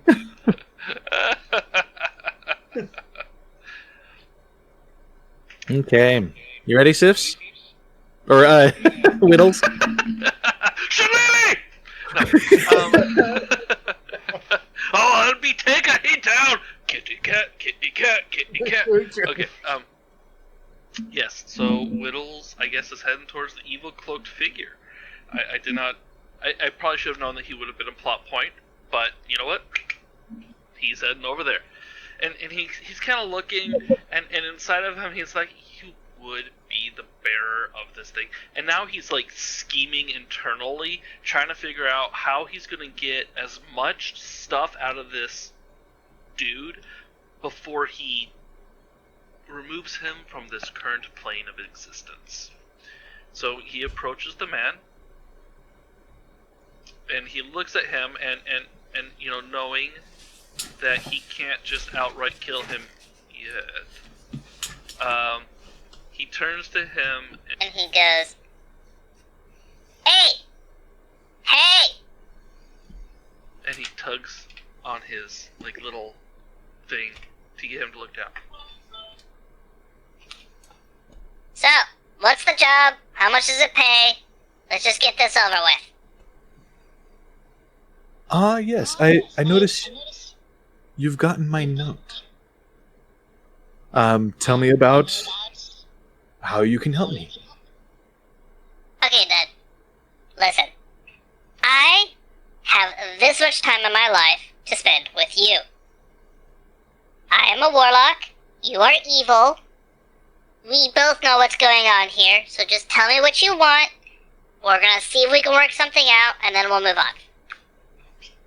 I assure you I have no such idea of the machinations of your mind. Sorry, I must have gotten mixed up somehow. My apologies, oh grand diviner. Tell me, what's going on? Just cut to the chase. I will say I believe that with the voice on, there's a echo. I will figure out the echo effect and how to doesn't happen. So. Okay, there's a skeleton. Okay, so let me think. Where were we? We were. Oh yeah, we were at the person doing the person thing. You have this much time in your life. Let's go. Let's do this. Yeah. So, evil diviner's chance to talk right now. Well, I ask again, tell me about your skill set, your unique capabilities. I was impressed somewhat to see your command of the room earlier. What else do you provide as far as advertisable skills or traits? So as you know, I'm a great orator. I know how to control a room. I am in no ways a magician. I am a bard, so I know some spells. And I kill things. And I can kill things in fun ways. And I don't have to kill things in fun ways. I can kill them in sad ways too.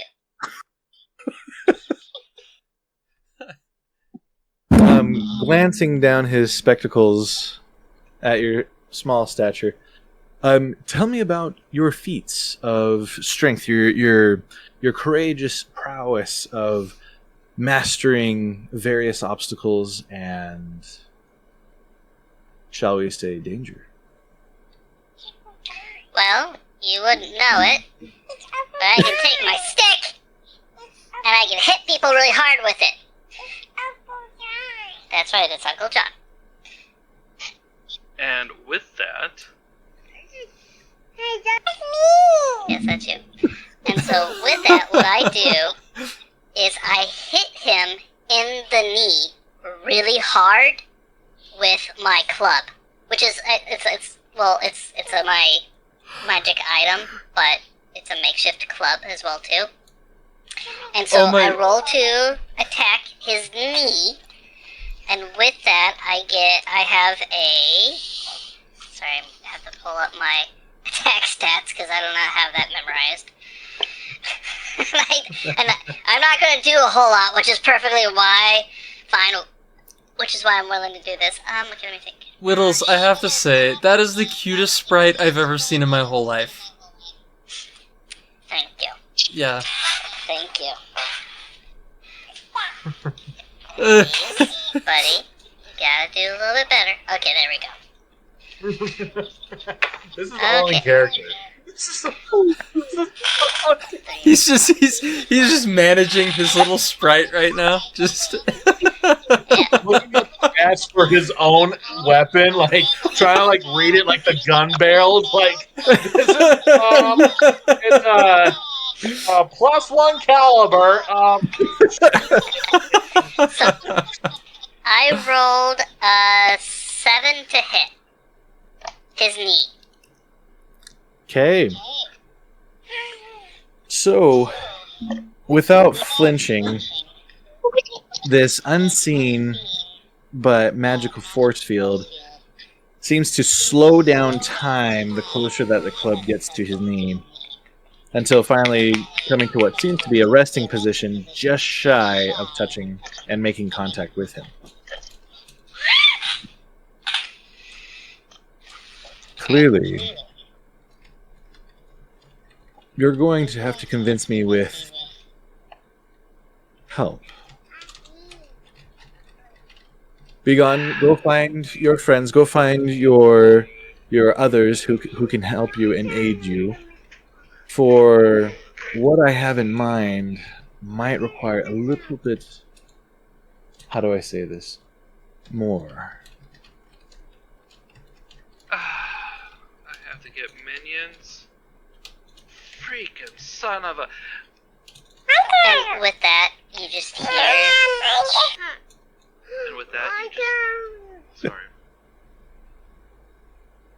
He had it switched where his normal voice was that, and then... Technical difficulties. Gotta love them. Oh, by the way, this is what my bag of holding looks like.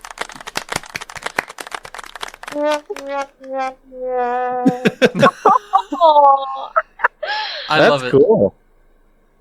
Well, I got that one from a little special someone, and it should be my little special little bag of holding. Okay. So Let's. there we go. There we go. No? Okay. So with that, sorry, I turn around and I trudge off to look for some minions.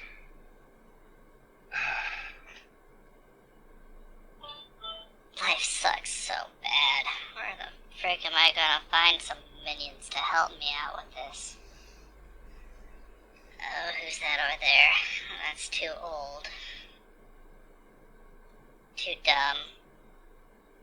Not dumb enough. Ah, interesting. I wonder. And he spots our trio of the bard, the addled cricket, and the fish. Noble. The noble cricket. The noble cricket. Oh no, I was gonna say the noble fish because you already have the addled cricket. Got it. Sorry, so you're correcting my uses of cricket, and the noble fish. And he looks, and he does a couple things. So as he's evaluating them, he casts detect magic to see if there are any magical trinkets that they are carrying. Does he sense that, Joshua? Players? Oh, so I mean, you'll be able to sense that on my end. I've got a bag of holding, and then I do have an arcane focus, which is a microphone. That's what it looks like. But then besides that, at the moment, you can't tell anything going on magical on Anvil at least. Oh, and also, detect magic does let me see an aura if you have like a magic focus. And so, for example, I know that Anvil, just because we've already talked, I know that you have a necromancer magic focus as well too. Fish, what do I detect on your person? Well, kind of my entire person is magic because I'm a wizard. But like the most magical thing that I have on me is I have a spell book. That's like somewhat magical. So yeah. And are you from a special school at all, or are you just kind of overall wizard?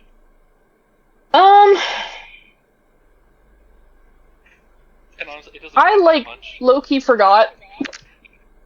Okay. But So we're going to yeah. say for the moment, overall wizard, but if you remember later on, you can let us know. And then cricket, what do you have on Alright. you? I just have a bag of holding. Okay. And That is all. And you're not magical, like you're not a I don't spellcaster? think so. Actually, I'm a part of the Way of the Shadow. I don't think that's magical though. It might be. You're playing a monk? I am a turtle monk. I don't think monk comes up as magic in this sense. Yeah, I don't Right, think DM? so. Okay. Now, I need each of you to roll. You can roll a perception check if you want, but I need each of you to roll a charisma saving throw. So roll a d20, add your charisma saving throw, and let me know the number. I got an 11. Okay. Please hold. I have to do math. All right, DM. As this is going on, what is the tavern looking like? How many people are still left, and about what time is it?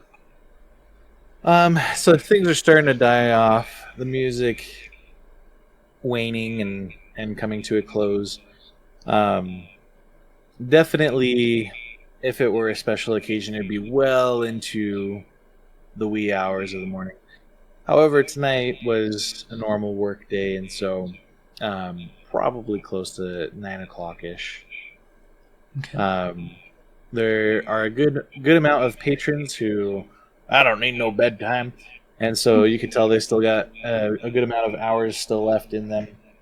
Whereas others are starting to find their ways to their collective rooms or other locations.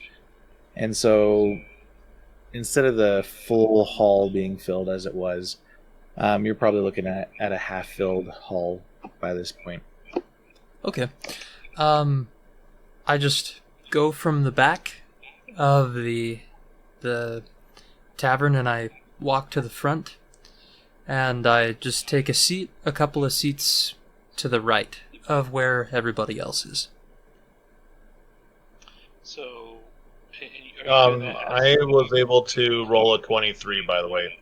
Cool. So we're gonna say that Reaver's kind of doing this in such a way where he catches my eye as well too, and so I go ahead and I check him with detect magic as well as detect magic as well as the charm, the charisma check as well too. So Reavereaper, what magic items would I notice, or in magical ability would I notice with that? Well, you'll notice that I too am a warlock. Outside of that,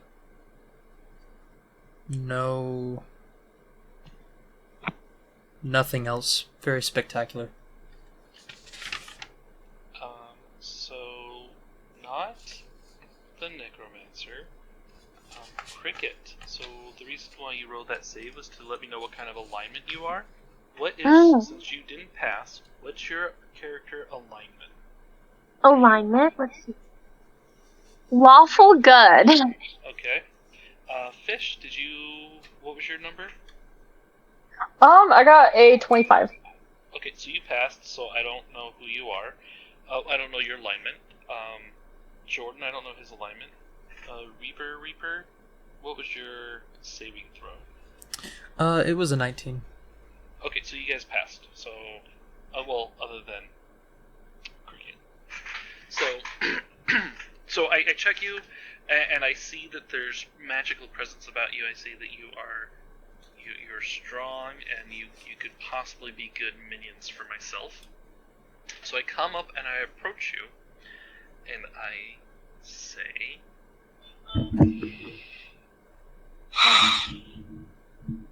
Greetings, fellows of the fellowship of the... You know what? We're gonna start this over again. I'm sorry. It's been a long night for me. I've had a lot of things going on. I got rid of a sheep mutton kisser. I got this guy over here who wants to give us money, but he's totally not on the up and up. And here, we're gonna start from the beginning, and I do greatly apologize for having to restart. I am your wonderful master, and you get to worship me. Now, I go by many names in life. I go by the name of Neothrax, the Eternal Scourge. You might have heard that. You might have also heard Abizaroth, the Blackened Tyrant. Perhaps Zalthun, the Chaos Reaver. And if you haven't heard those, there's also Valkurith, the Abyssal Shadow. Anything? No? Okay. In that case, you may have heard me by the name that I love most. And as a matter of fact, this is the name that women and children will shout and scream in fear and adoration every time that they see me. I am a pretty big deal. And I'm going to let you know that I am such a big deal that they will come up to me and they will say, "Look at the widows! Look at the widow's toes! Look at the widow's head!" That is right. They call me Widows. And I am a big deal. And you are lucky tonight, my fellow adventurers. You are very, very lucky tonight because I have selected you to be my minions for this next quest and grand adventure. Now, no need to take me just yet. Don't worry. I am a very gracious master for every one of you, and especially you, as he winks at the bar. I like your undead. That looks pretty spiffy.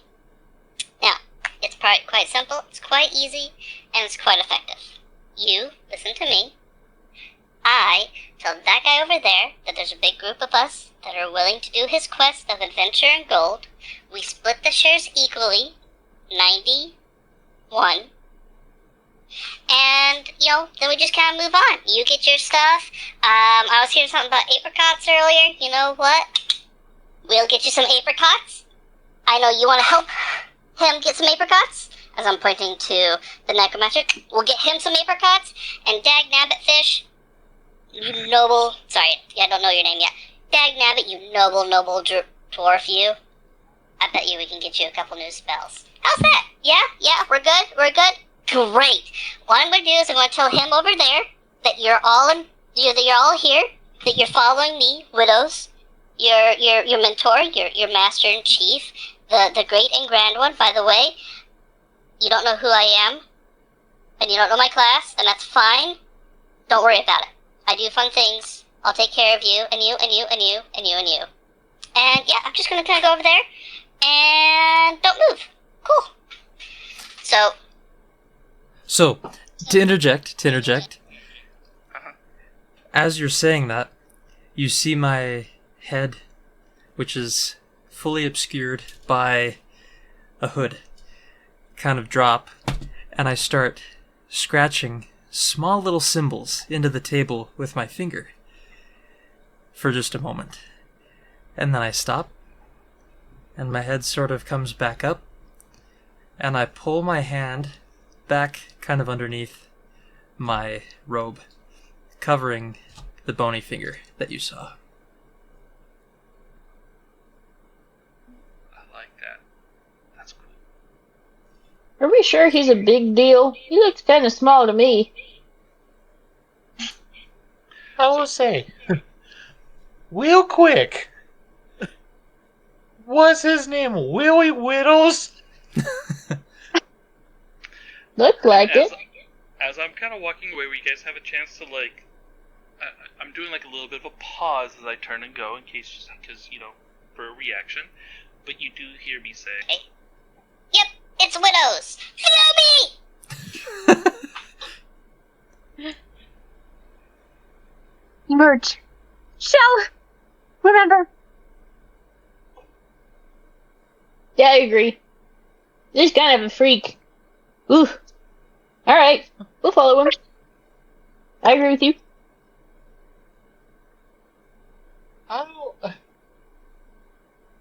So, I cast Unseen Servant. And, with that, I'm going to have my Unseen Servant follow, Widdles back over to, this conversation that he's having, just so I can essentially, eavesdrop, per se. And so, with that, I just kind of, looking at my other friends, I'm like, well, we'll see what happens. I'm pretty sure that I can master way better than him, and given his path, I don't think he's very bright. 90 plus 1 does not equal 100.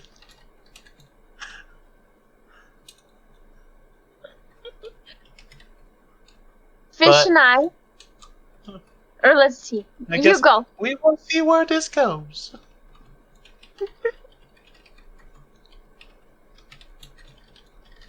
I come out of my subconscious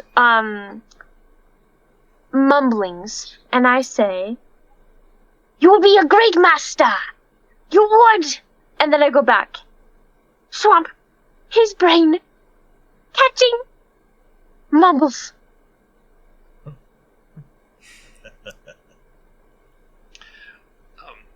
I hear that, and I say under my Breath. I knew I liked that one.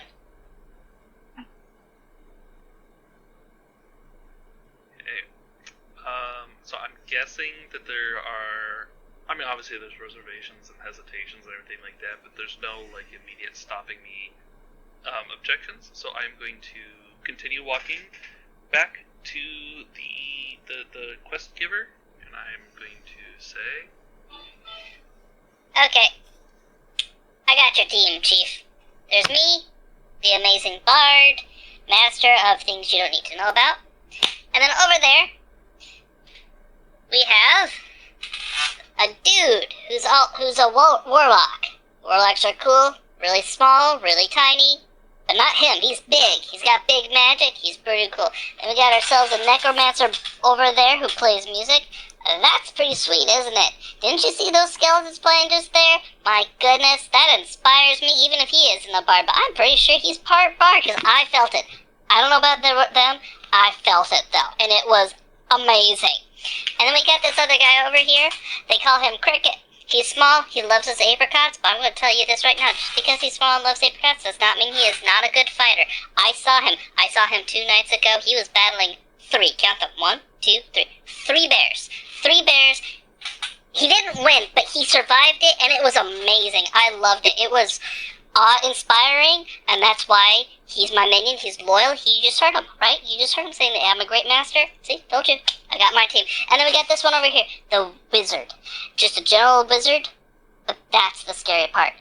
A general wizard can do anything. Fireball? Boom. Fireball. Magic missiles? Across the sky, magic missiles right in the heart. Right in the heart. You got your team? You got your team. So, tell me, what are the rewards? What are we gonna do? And how do I know you're not gonna stab me in the back at night when I'm sleeping? I don't like that. Happened 3 times, didn't like him at all.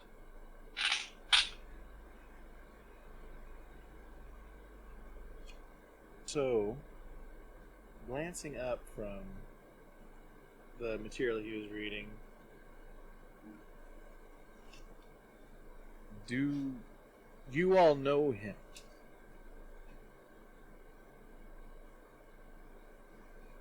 I thought that this guy was across the way from us. I thought like there was like distance between us. Well, until Steven collected you guys and presented you.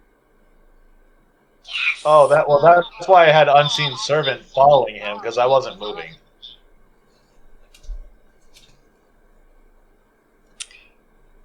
So I think maybe what... Oh, sorry, my voice is still on. maybe I'm pointing out to them. Maybe I'll like point out to them saying over there, and then he can beckon them over, and then we can do the talking thing.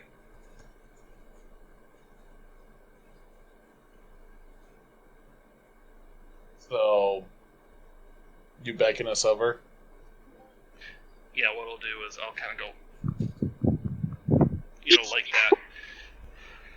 I have to get on a table to do that because you can't see me otherwise. Seeing that I've pretty much sold whatever I'm going to when it comes to my shirts, I say, well, what do you think? Should we go over there? I just confusedly say, yes. Okie dokie. Well. And just kind of stands up. What's at the 12? And I just start walking over.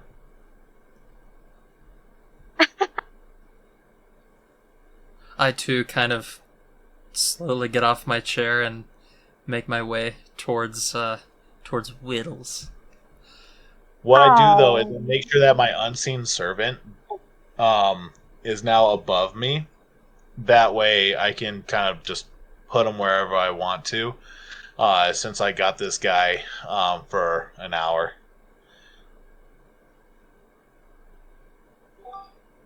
See, told you, Chief. They're part of my team. I'm part of their crew. We're splitting it even. 90% me, 1% for them.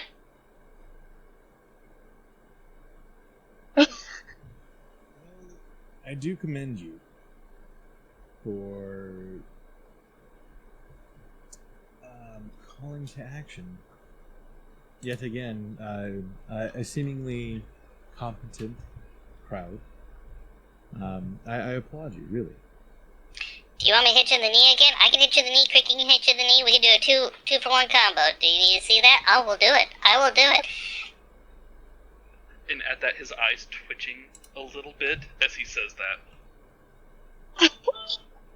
Although greatly intimidated, I might pass on that second round. Why don't you start with this? As the cloaked figure slides towards you, an old, somewhat charred but intact piece of parchment that has been folded over. And if you need any additional services in the future, do not hesitate to call. I am close friends, as we should say, with Durnan, the barkeep over the owner of this establishment, and I greatly await for your reply. Hold, my good man. I'm pretty sure he's going to stab me in the back in 3 nights' time. What is your name? Ah, yes. It is Caldries. Caldries. I would say it's a pleasure, but... And with that, I can't put my little paw. I kind of have to scoot up really close to get my paw to the note. And you just can't see like this. As I pull down the note and I look at it really quickly. What do I read on the note? What was the last part you said? Well, so I grab the note and then I read it quickly to make sure there's nothing there that's weird before I let Caldries go. So you flash it before you, and you see map, treasure, dungeon, and then you fold it back up. What is your reaction?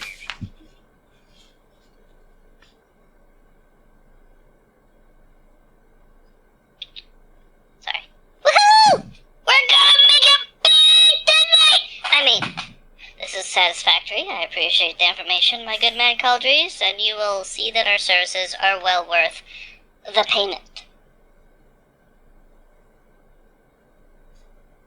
Okay. So I'm putting his name right here in the chat.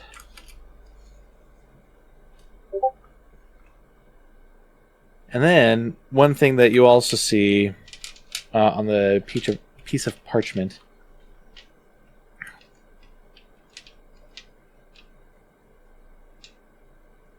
interesting script on there.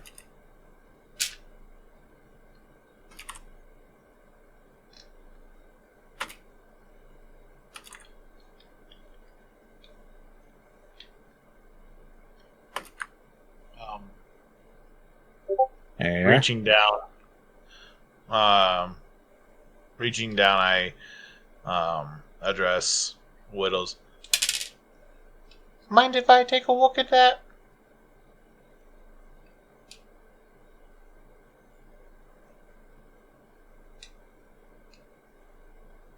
Sorry, I'm managing screens. Yeah, sure. So taking it, I look at it, and you say that like on there is this note. It says the we guards can be short, we guards can be tall, and without guards like me, the whole city will fall. Is there anything else that I can get off of this piece of paper. Like, I would like to investigate, like, if there's anything going on. You sure can. So, where'd you go? You see the side view profile of Undermountain, which exists beneath Waterdeep. Various caverns, various underground layers. I'll share this as well on the chat.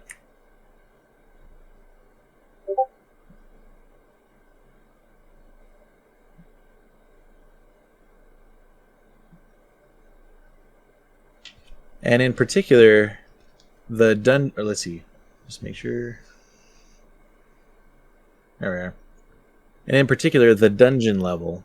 So this first one beyond the sewers is where you see an interesting indication of some sort of treasure.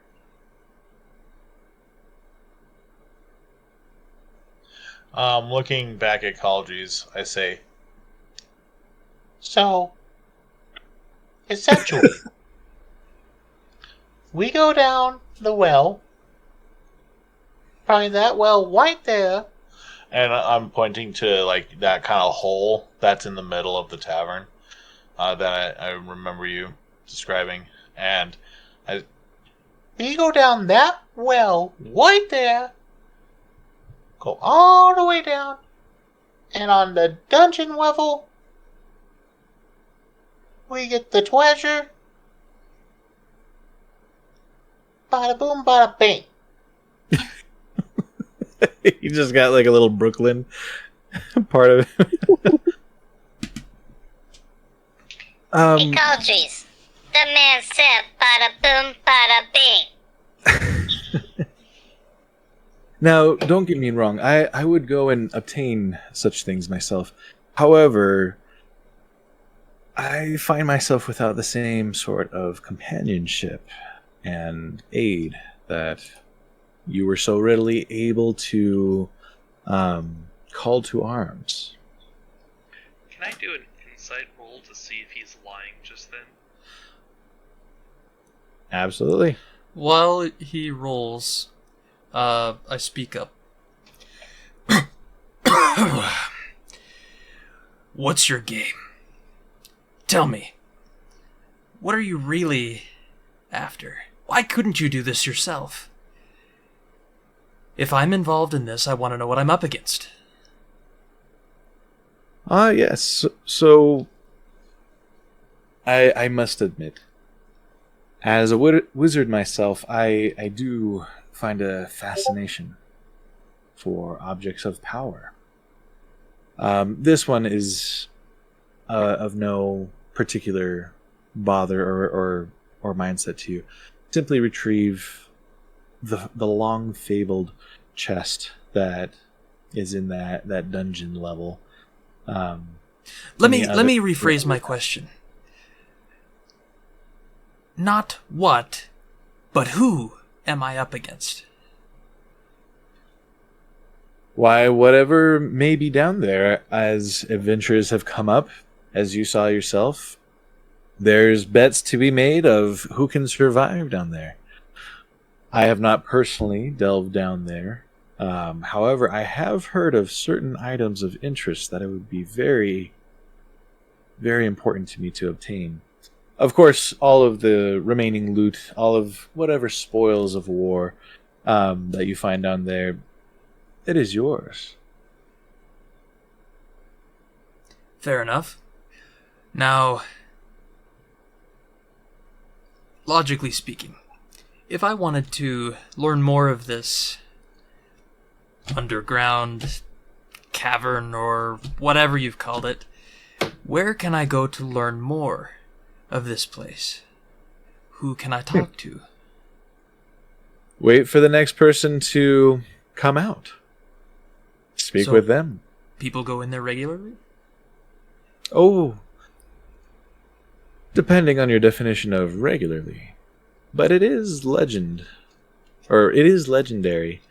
Going down, I mean, this whole place is named after as the yawning portal to the Undermountain. It's no secret that there are many treasures to be found down there for those brave enough willing to venture into it. However, not everyone comes out, which is why I need more than certain forms of help. And at that, there's this almost near undetectable like shift towards looking at Widdles. And then, okay, that's interesting. Thank you for answering my questions to the best of your ability. My final question is, does Lyral Silverhand have anything to do with this cavern? And at that, a surprised expression goes upon his face, one where the wrinkles in his forehead seem to appear. Why, if he does, it is not made known to me. Wait, you said he? Sorry, she. She. Oh. Okay. I was a little confused. Thank you for correcting.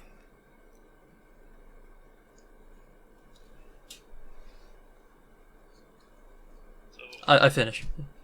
All right. So I rolled a 17 for the chip. Sorry, you got really quiet. What? I was playing with things to keep the echo from double doing. I got a 17. Okay. You perceive no deceit. Excellent. Theoretically. So, sorry, there's a moment where they said, and they turned to Widdles. Can you, like, were they expecting me to do something, or were they just kind of looking at me as they were talking? You guys now have the instructions, the map, so to speak, the indicated treasure chest, the interesting script at the top. And with that, your cloaked figure begins to retire to his own quarters.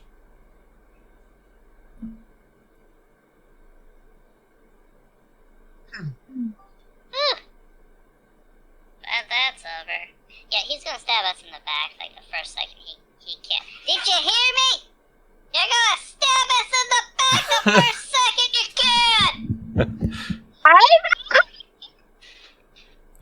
Don't worry, apricots, we gotcha. Okay, so here's the game plan. Go. Tell me the game plan. You're smart, minions. You got this. It doesn't seem wise to throw ourselves into a hole. Continue. More of a well, to be honest. A hole. Let's be honest. I value what little life I have inside of me, and I no longer want it to be taken from me as it was before. Continue. So, let's be safe about this. Let's learn of this well. This hole. Let's do some research.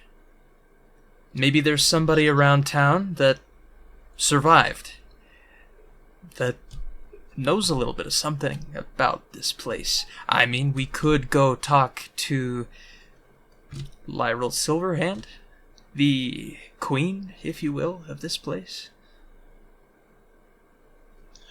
Well, I will say, we could also talk to the owner of the inn, where that well is, to see if anyone has survived, come back, if there's a way to come back. Also, think it might be a good idea if we confirm that Galdrick is friends with the owner.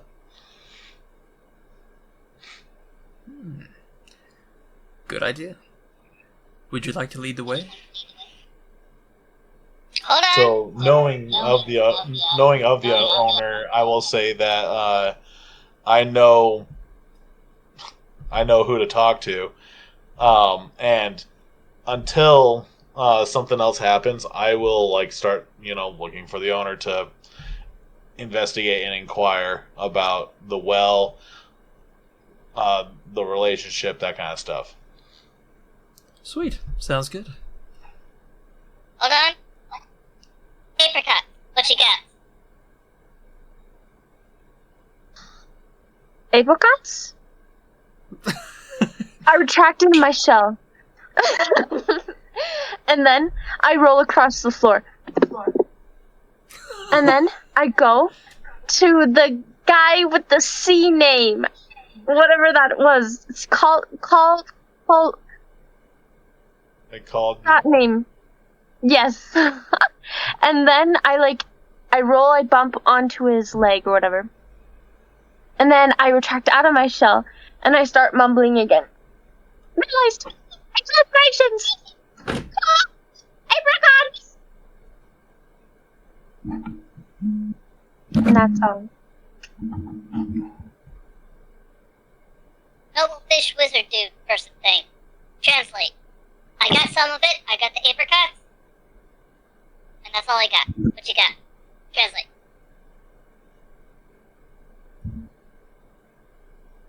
Alright. Well, There's I don't a really bomb. have a game plan here. However, my other thought.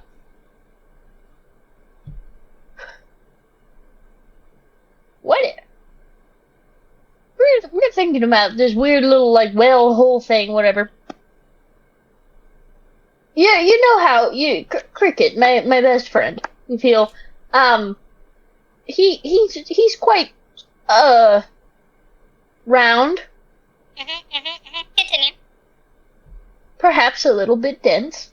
But my thought would be, what if we maybe put him down the well, see if he survives, and if he's good, if he's fine, then maybe we could go with. Are you wee friends? We are best friends. Apricot! By the way, how tall is Crickets? What's the dimensions here? I think a monk is usually 5 foot something, small-ish. Human size. So as a turtle, you would be a human-sized, essentially tortoise. Guess so. Okay.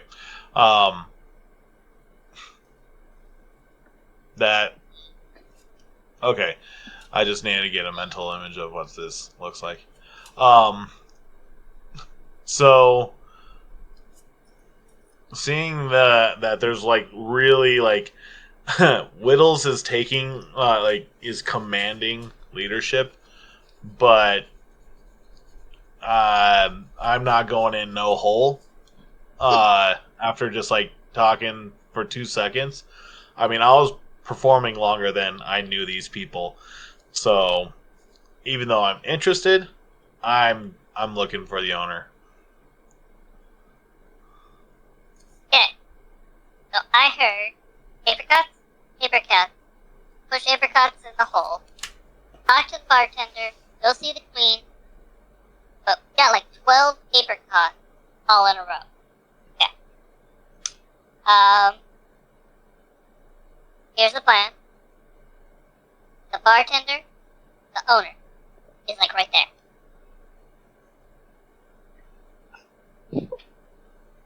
Maybe we do that part first.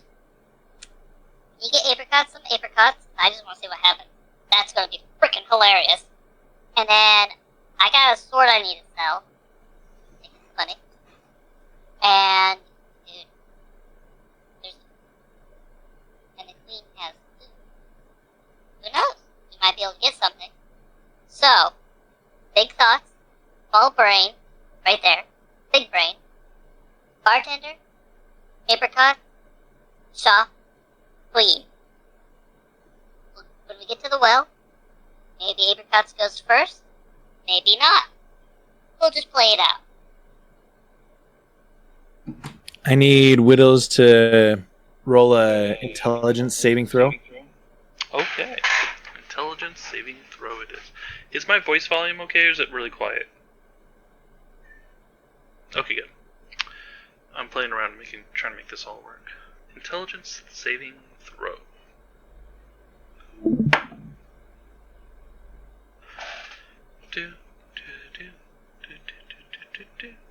Where's my sheet with my intelligence saving throw? Okay, I got a 16.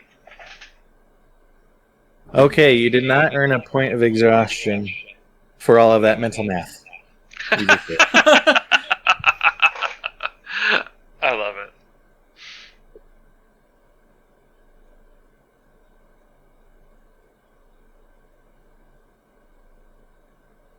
All right. So yeah. So I'm going to turn. I don't Walk into think the. Widdles I'll walk into ever- the owner. Yeah, I don't think Widdles ever simulated the Necrobard's name. So we'll get there eventually. Not like Callus. Fix up on things like that. Nickelbird, your idea, your plan, your big plan, man, go for it. Yeah, I'm walking over to the owner. Actually, I like that visual. That Widdles is giving all these directions, and you're just like already gone, ignoring completely. So He's just like talking. I don't know. But what is happening is, as soon as I can tell people are following me, I'm having my unseen servant randomly trip Widdles. And you know that thing when you're walking and like you have your foot up and somebody presses up on your leg and stuff, and it just kind of like makes you do that high step. Like the unseen servant is tripping and tripping up Widdles. I love that. That's fun. That's fun. So, when I'm at with the owner, I'm assuming I already know the owner's name, right? Yes. And it is. Sorry, let me pull that up.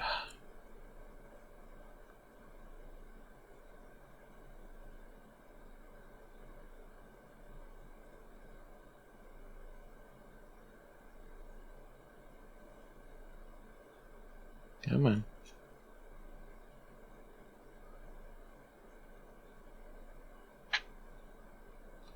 I went to a lot of places.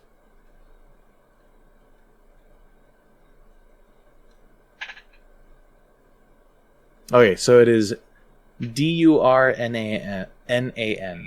Durnan. Whoa, Doonin. So, we just ran into somebody who claims to be one of your friends. Caldweez. Oh, Does I. the name ring a bell? Oh, I. He be one of my old patrons from when I first opened up. Of course, the yawning portal has been here far beyond how long I've been here. But he's been with me since the first shop I opened up. And you trust him? Oh, I. Okay. Well, speaking of wells, he said we could go down in that well, get some stuff, win some things, maybe gain some experience. Who knows? Who knows? But we never found out if there's a way back. Oh, I must tell. Whoop. That Is it a straight walk? Do we go or are there stairs? Sorry, DM. Would you mind streaming your screen one more time to get the map back up? Uh-oh. Let's see. EMs are You're so gonna- unreliable. There we are. I messed with the whole organization. Yeah, it The actually. organization shambles. I was gonna say it actually just like wrecked all the cameras. Oh boy. I have to start watching the stream again. That's okay. I'll fix it while you guys are hashing this out. Well, So let me tell you, there's a reason why it's not necessarily heavily guarded, which is whatever seems to be down there tends to either stay down there or not come up these parts. But the Undermountain, it's a vast place down there. Why, it'd even be older than the city of Waterdeep. This is simply one of those locations that travelers and adventurers seek out from all the lands. Why not build a tavern right here? So what I'm hearing is we go down, and when we want to come back up, it's not going to be here. Oh, finding your way back is easy. It's coming back. That seems to be the issue. Well, it seems only the most skilled adventurers can make it back, for they have So- vanquished whatever was stopping them. Stairs? Straight drop. Oh, How does one... oh, to be honest, I've never gone down myself. But there seems to be at least a couple steps from what we can tell. We have room for one more. You can come with us. Oh, no, I'd be staying here. Noble Wizard Fish Lips promises not to push you down the well. That's for Apricot.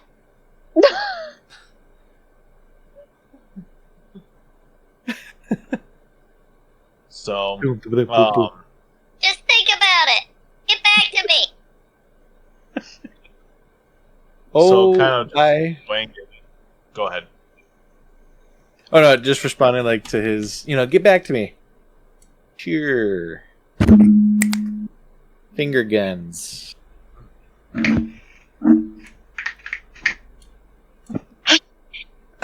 Watch out, they might be loaded. Careful where you point that thing. Weighing the options, this is not something that I think Anvil is gonna be inclined to do. Yeah, this is not really like just go in there and then risk it all. Like, not really sounds like something that Anvil is all about. So, Widow's kind of hearing / sensing his hesitation goes up to And trips. and it starts walking up.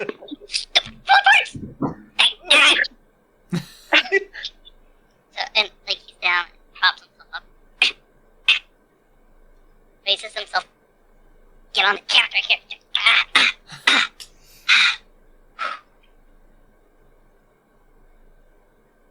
Apricot's going. I think you really want to help Apricot. You're gonna want You Apricot said you're on a to get hurt. table or something like, or on a chair. Yeah. Yeah, I'm sitting like kind of like on the counter kind of thing. My kobold's really tiny. He's like, I can describe him for you. White, adorable, cute as a button, crystal eyes, and he's like 2 foot nothing. I mean, he is tiny as a kobold. And so like he just kind of props himself up on the counter, and like he kind of like leans like on like I don't know, like leaning on like on a cup or something. I'm gonna have the unseen servant kind of like make your elbows slip, so you just kind of just.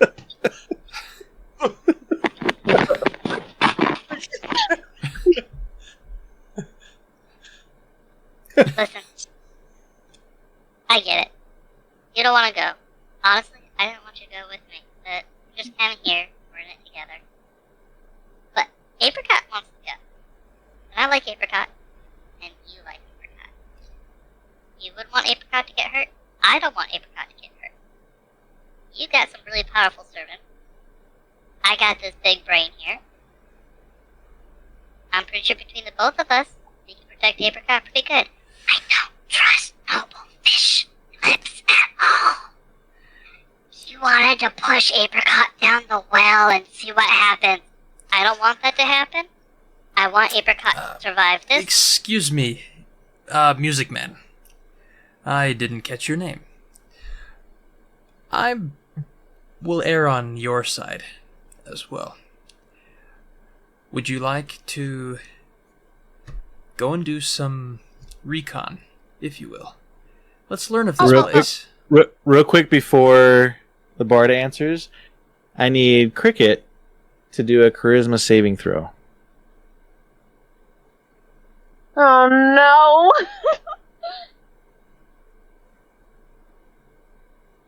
-2. Yo, you got rizzed up. Let's go. Oh, what? Yay! So as Widdles beckons towards Cricket, where Cricket stood, Cricket had understood that the bard wanted Cricket to be safe going down, so we need to go down. So Cricket has already started. You can't see Cricket. What? Cricket has essentially started the journey down the well. Damn it, man! We're spending this time talking. We could have been studying, going to the queen, selling things, but now Cricket's gone, all because someone was a little hesitant about going on the quest. That's on you, not on me. Save Apricot! Get the apricots! We're on! We're going! There is hope. There is hope. There's acorn trails going to the well. So you know that she didn't go, or he didn't go anywhere else. Cricket has went and is no longer in visual sight. So, as I flail, I'm like, Cricket! Like I knock Widdles off the counter. Just Wait. Okay. So I have to ask a question. Do you think at this point Cricket would be within like 30 feet? Or, which direction? Like towards the well. You mean like down? Sure. Well, probably by this point, I guess maybe we would need to do a dex saving throw to see how you went down, knowing how you were dancing. Oh yeah. Okay. So go ahead and do a dex saving throw. How far Cricket went down? Like, is Cricket rolling down, or did Cricket walk down? So that's what this dexterity saving throw will be. She's so like, Cricket. Save the mascot! Save apricots! Come on, people! And like Widdles is like picking himself off the floor, and he's like pushing like everyone towards the acorns, and he's kind of picking up sometimes too, like trying to munch on them at the same time. But he's like trying to get everyone going forward.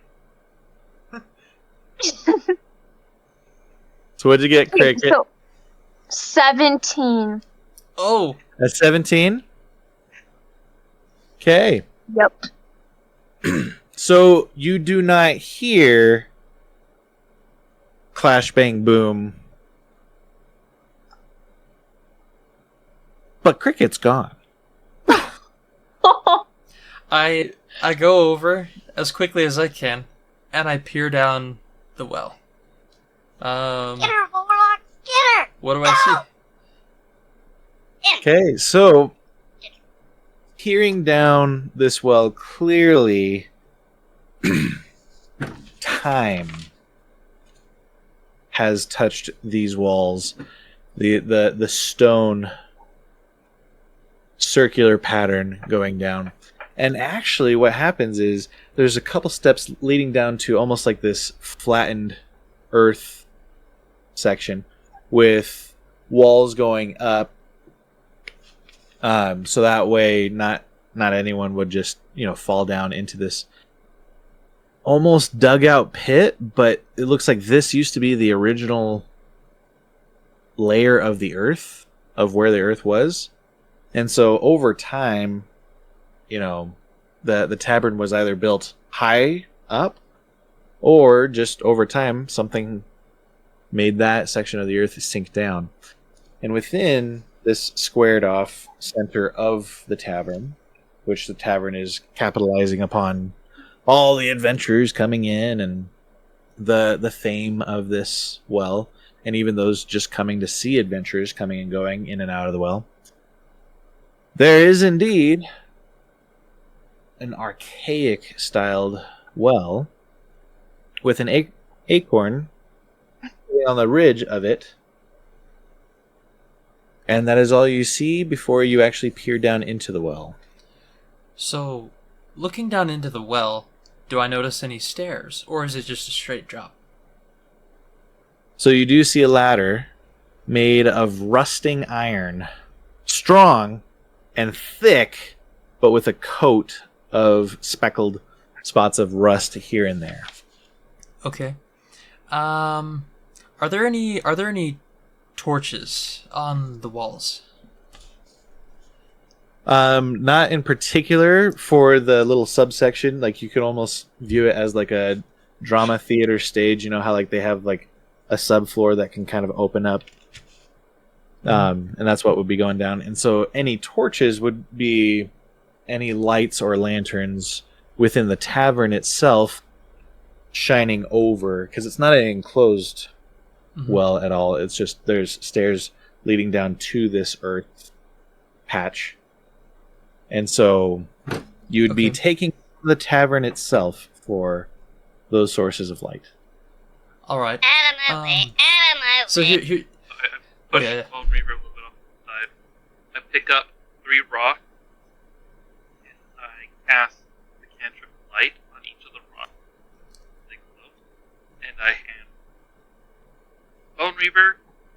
Here you go. This is your rock. I hand him Anvil. Here you go. This is your rock. 3rd rock, fish. And this is your rock. Then I take up 2 rocks. I cast light on them, and I drop them down into the well. That way we can see with the bottom. Bada bing, bada boom. You got your light. We're good to go. I got the night vision. Just save apricots, because apparently we can't prepare for a quest anymore. Ladies and gentlemen, the brother of Jared.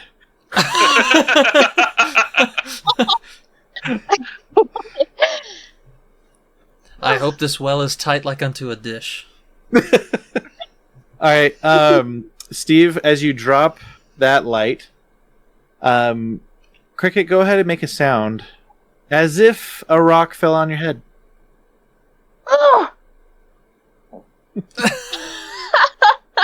Cricket is down there. Sweet! We found apricot. Anvil. Apricots likes you. You wanna go get him? Looking over, Anvil has dark vision as well.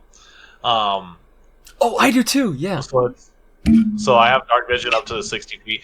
Can I just look down and see Cricket? Let's see. By this point, you can probably make out the light that, like, after hitting is, like, somewhere in Cricket's collar. And so you can see a pinprick of light, but it is descending quite quickly. I yell, "Cricket, come back up!" I respond, wait. Can I do a perception check? Yeah, absolutely. See if I can. Okay, I'll roll. 18! Okay. What are you trying to perceive at this point? Like, can I get back up? So, you have descended pretty dang far as the ladder goes.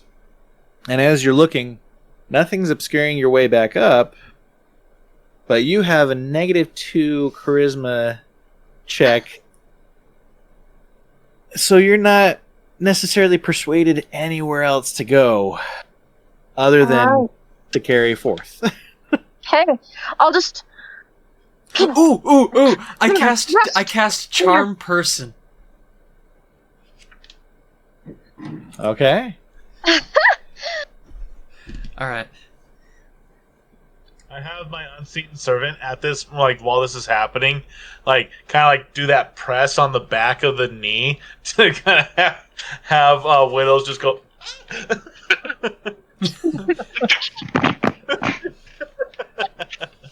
Okay, so the range. It looks like the range is 30 feet. So would you say that she's more, or that Cricket is more than 30 feet down? Right here, I'm gonna make both of you roll, and essentially, if she beats you, she's too far away. Okay. So just a regular D20. What if? Oh no! It's okay. It's already a crit. Wait. What the? A quick fudge, and all of a sudden. No, it was a 1. Okay, alright. That was a 1. A 1 plus. I have 3! Okay, so it was a nat 1, but it's a 4. So Widows. I said it just a D20, so no modifiers. Mm-hmm. We can go back in the recording. It was just the D20. So a 3, by my calculations, is indeed bigger than 1. Yes, it is. Not according to Widdles. What's that? Not according to Widdles. Yeah, Widows is still. He might need to do another intelligence saving throw. So yeah, we're gonna say that indeed Cricket is too far away to be charmed at this point.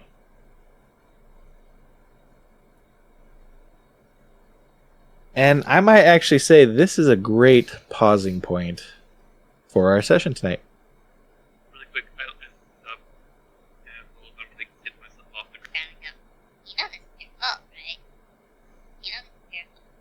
Just have one. Wouldn't be here. Wait, You're gonna have to turn it up. Sorry. You got quiet again. who did you say that to? So I turn to Anvil and I look up at him and I go, you know this is your fault, right? You know this is your fault. If you had just got along with things, apricots would not be in a well. You'd be eating apricots and giving apricots. But no. Someone had to consider their life and possible prospects for a future. On you, buddy. This is on you.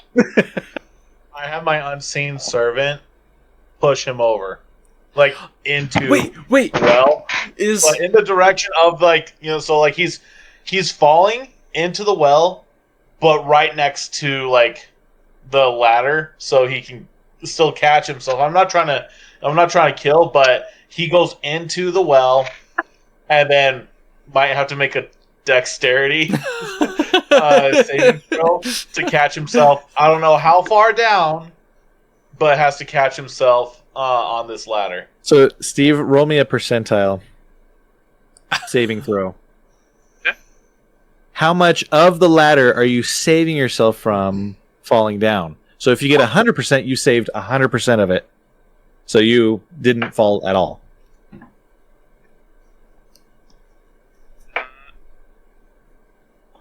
70%. Okay, so you fell down 30% of the way before finally, bing! Well, what's 0? Is 0 getting up to catching up to Cricket, or is 0 the ground? 0 means he is the first to the scene of the crash. As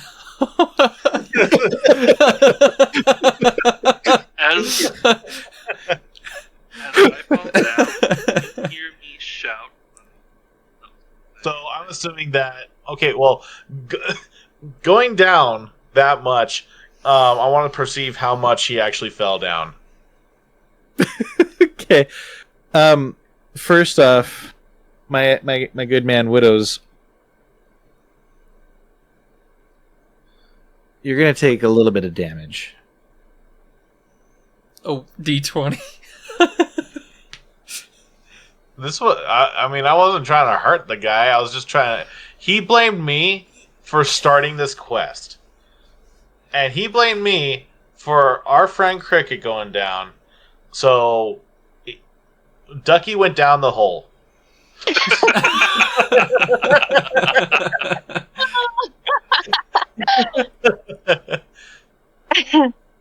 All right. Can it Steve? just be like two points of damage just for psychological trauma? Steve, I need you to roll me 3d6 bludgeoning damage. 3d6. 10 points of damage. You may choose how you look from the 10 points of bludgeoning damage. So every single thing on the way down? Like, come on. So, as I fall down, all you hear is just a stream of draconic Expletives? Anvil, you passy fidget the here! Dark, post dark, Alyssa, Koshak,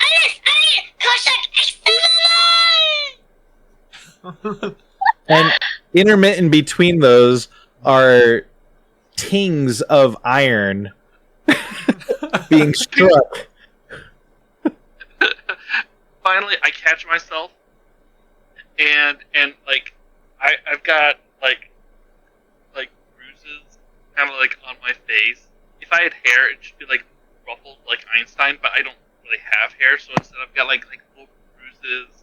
My eyes like half swollen shut. A couple of missing scales. I got some scales are sticking straight up that I have to like push down. But they won't go back the way they came up. they won't. They just won't. And then you hear him say, the rust ladder. Have to get myself a tetanus cure after this one. Jeez. And so I will say, as Anvil's last move before we wrap up, he goes, "When in Rome," and he like goes down. So he jumps down too to follow suit. Ping, ping, ping, ping, ping, ping. Master of Death! Master of Death! Ping. I'm just going down the ladder normal. And yep, now I am now descending the ladder and going into the hole as my last interaction with this session. So in classic fashion, we already know Widows, we know Crickets, we know Anvil, so going youngest to oldest. So Fish, and then Reeve. What are you doing? What? I look over at Fish. Oh. And I say, they've all gone down the well. What do we do? I'll leave this in your hands.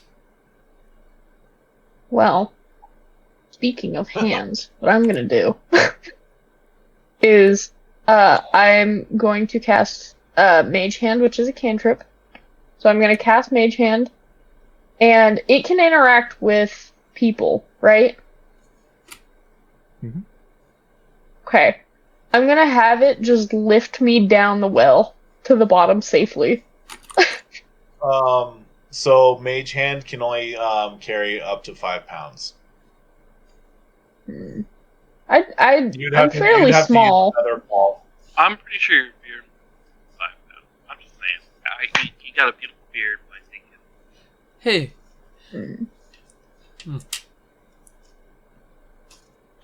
If you're like that Would it small, at least break my fall?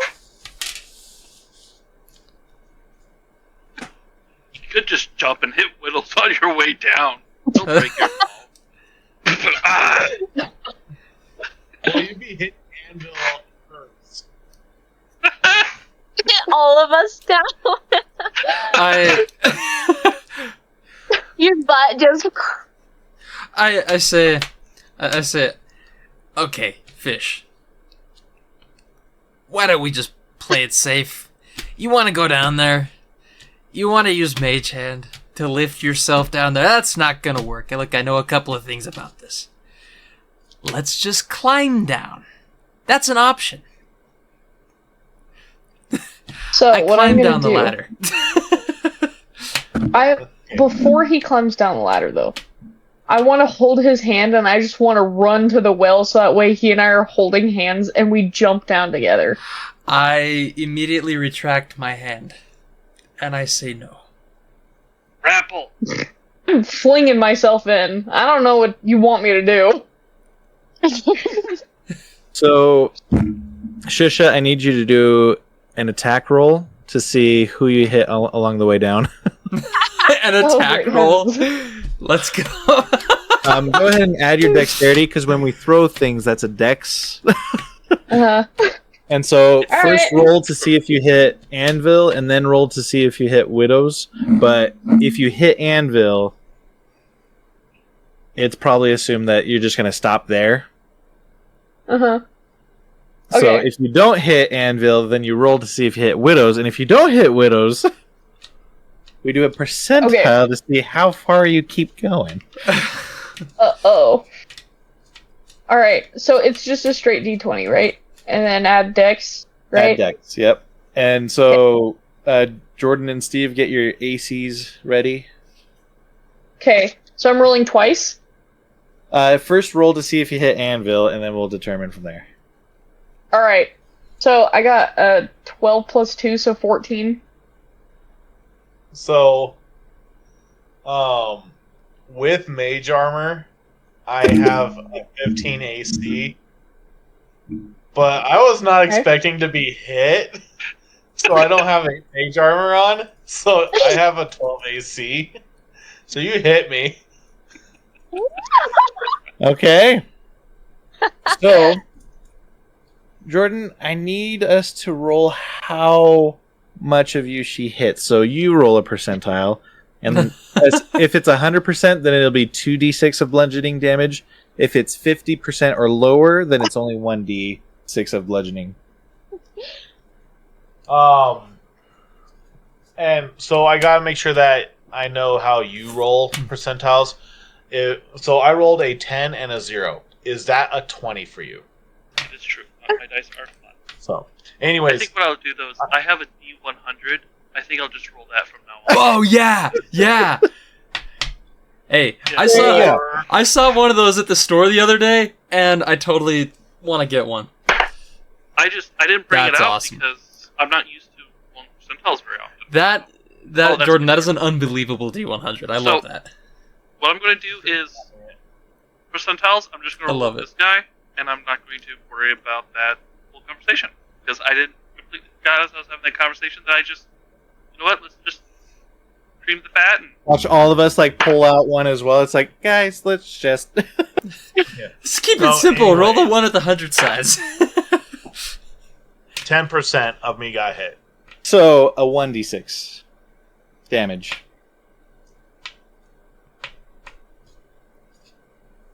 I took 2 points of damage.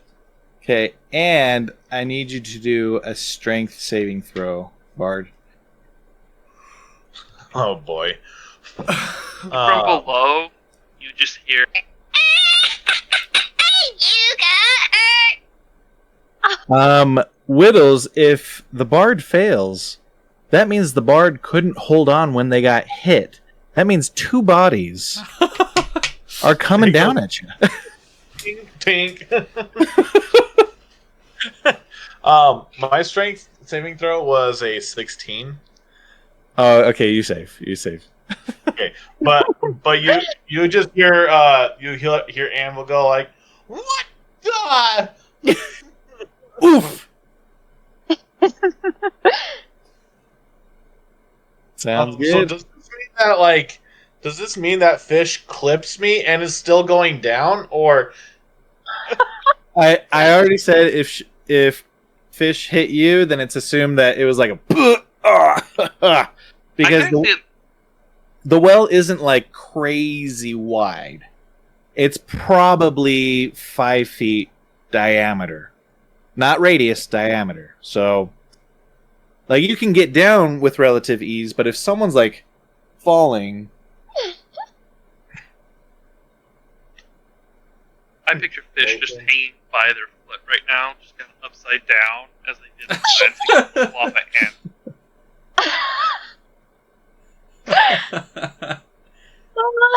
Just butt bomb. Just let's make this tink tink tink. We're all gonna crash down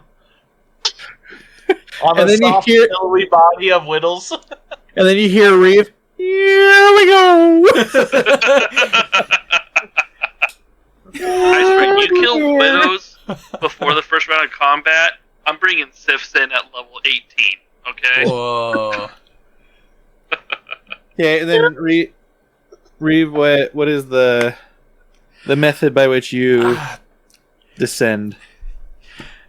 I climb down the ladder, not particularly, thrilled with my team throwing themselves down the well, and I kind of just talk down the well to them as I start climbing down carefully. I just say, this could have been so much easier. So much pain could have been avoided. It was a stiff breeze. Leave me alone. All right, this is going to be incredibly easy, Mason. Roll me a dex save to see if your hands slip on any of the blood or. Oh, this could get really good. Okay, it's an 11. It's an 11. Yeah, you're fine. You're fine. So you are mildly perturbed by the occasional fleck of blood, a scale here or there, string from fish, falling acorns. Oh yeah, and you'll notice amongst the rust, there's also a dent or two here or there, but it's thick iron, so you know that it was inertia that led to that. So anyway, you can tell there's history on these bars. I say there's history on these bars. Recent I roll. history. Oh, wait. What'd you say, Jordan? I said recent history. There's recent history on these bars. I roll a history check. But this could be cool. I could learn something from the bars. Okay, history. Oh yeah, that is a 2. So there are flecks of blood and rust on these iron bars from history. I look at the bars and I say, must have been the wind. He goes in for a lick, for a taste.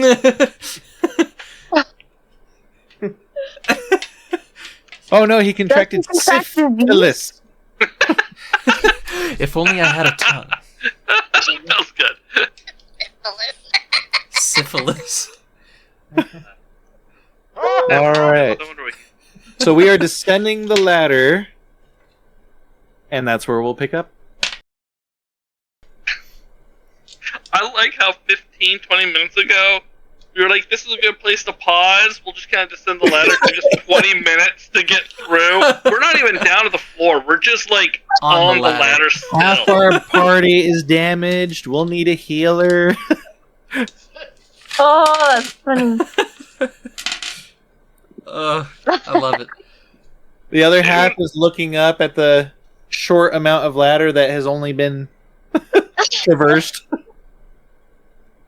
Until now, stiff wind got me. Widdles was just going to ride down on the shoulder of, like, either Beaver or Anvil, but no, the wind had to get me in onto the well. Stupid wind. Those southeasters get him every single time, too. Southeasters?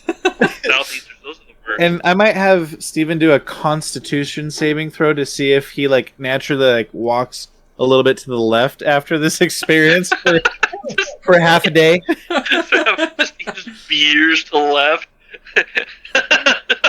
Fish just has to like constantly like re-angle him. Like, thanks, man. There's like a little cord to your belt and their belt, so that way, like, it's not even a big thing. It's just this minor tug every once in a while. That one's got his axle. He needs realignment. My brain's getting out of myself too. Every time apricots is apricots, I go peaches, apricots, peaches, apricots, peaches, apricots, peaches. Needs to roll like a survival check to see if like. Oh man, we should have thrown Cricket down and see if we could have cured something instead of Knocks the brain worm out. came out speaking in tongues. But the helpful kind. The list of known languages just decreases by 1. For some reason, is able to pick up Braille. Reads the ladder along the way down. There's a lot of history on this ladder. There's a lot of history on this ladder. History, every run, history. But it says one thing the whole way down. Every rung tells a story. So there I was, balls deep in the woods. Wait, what the? Wait. And a southeaster came. Like cheat codes to games on there. Up, down, left, right, B, A, start. I don't even know what that means. That's infinite resources on Warcraft. Greed is good. Greed is good. Yeah.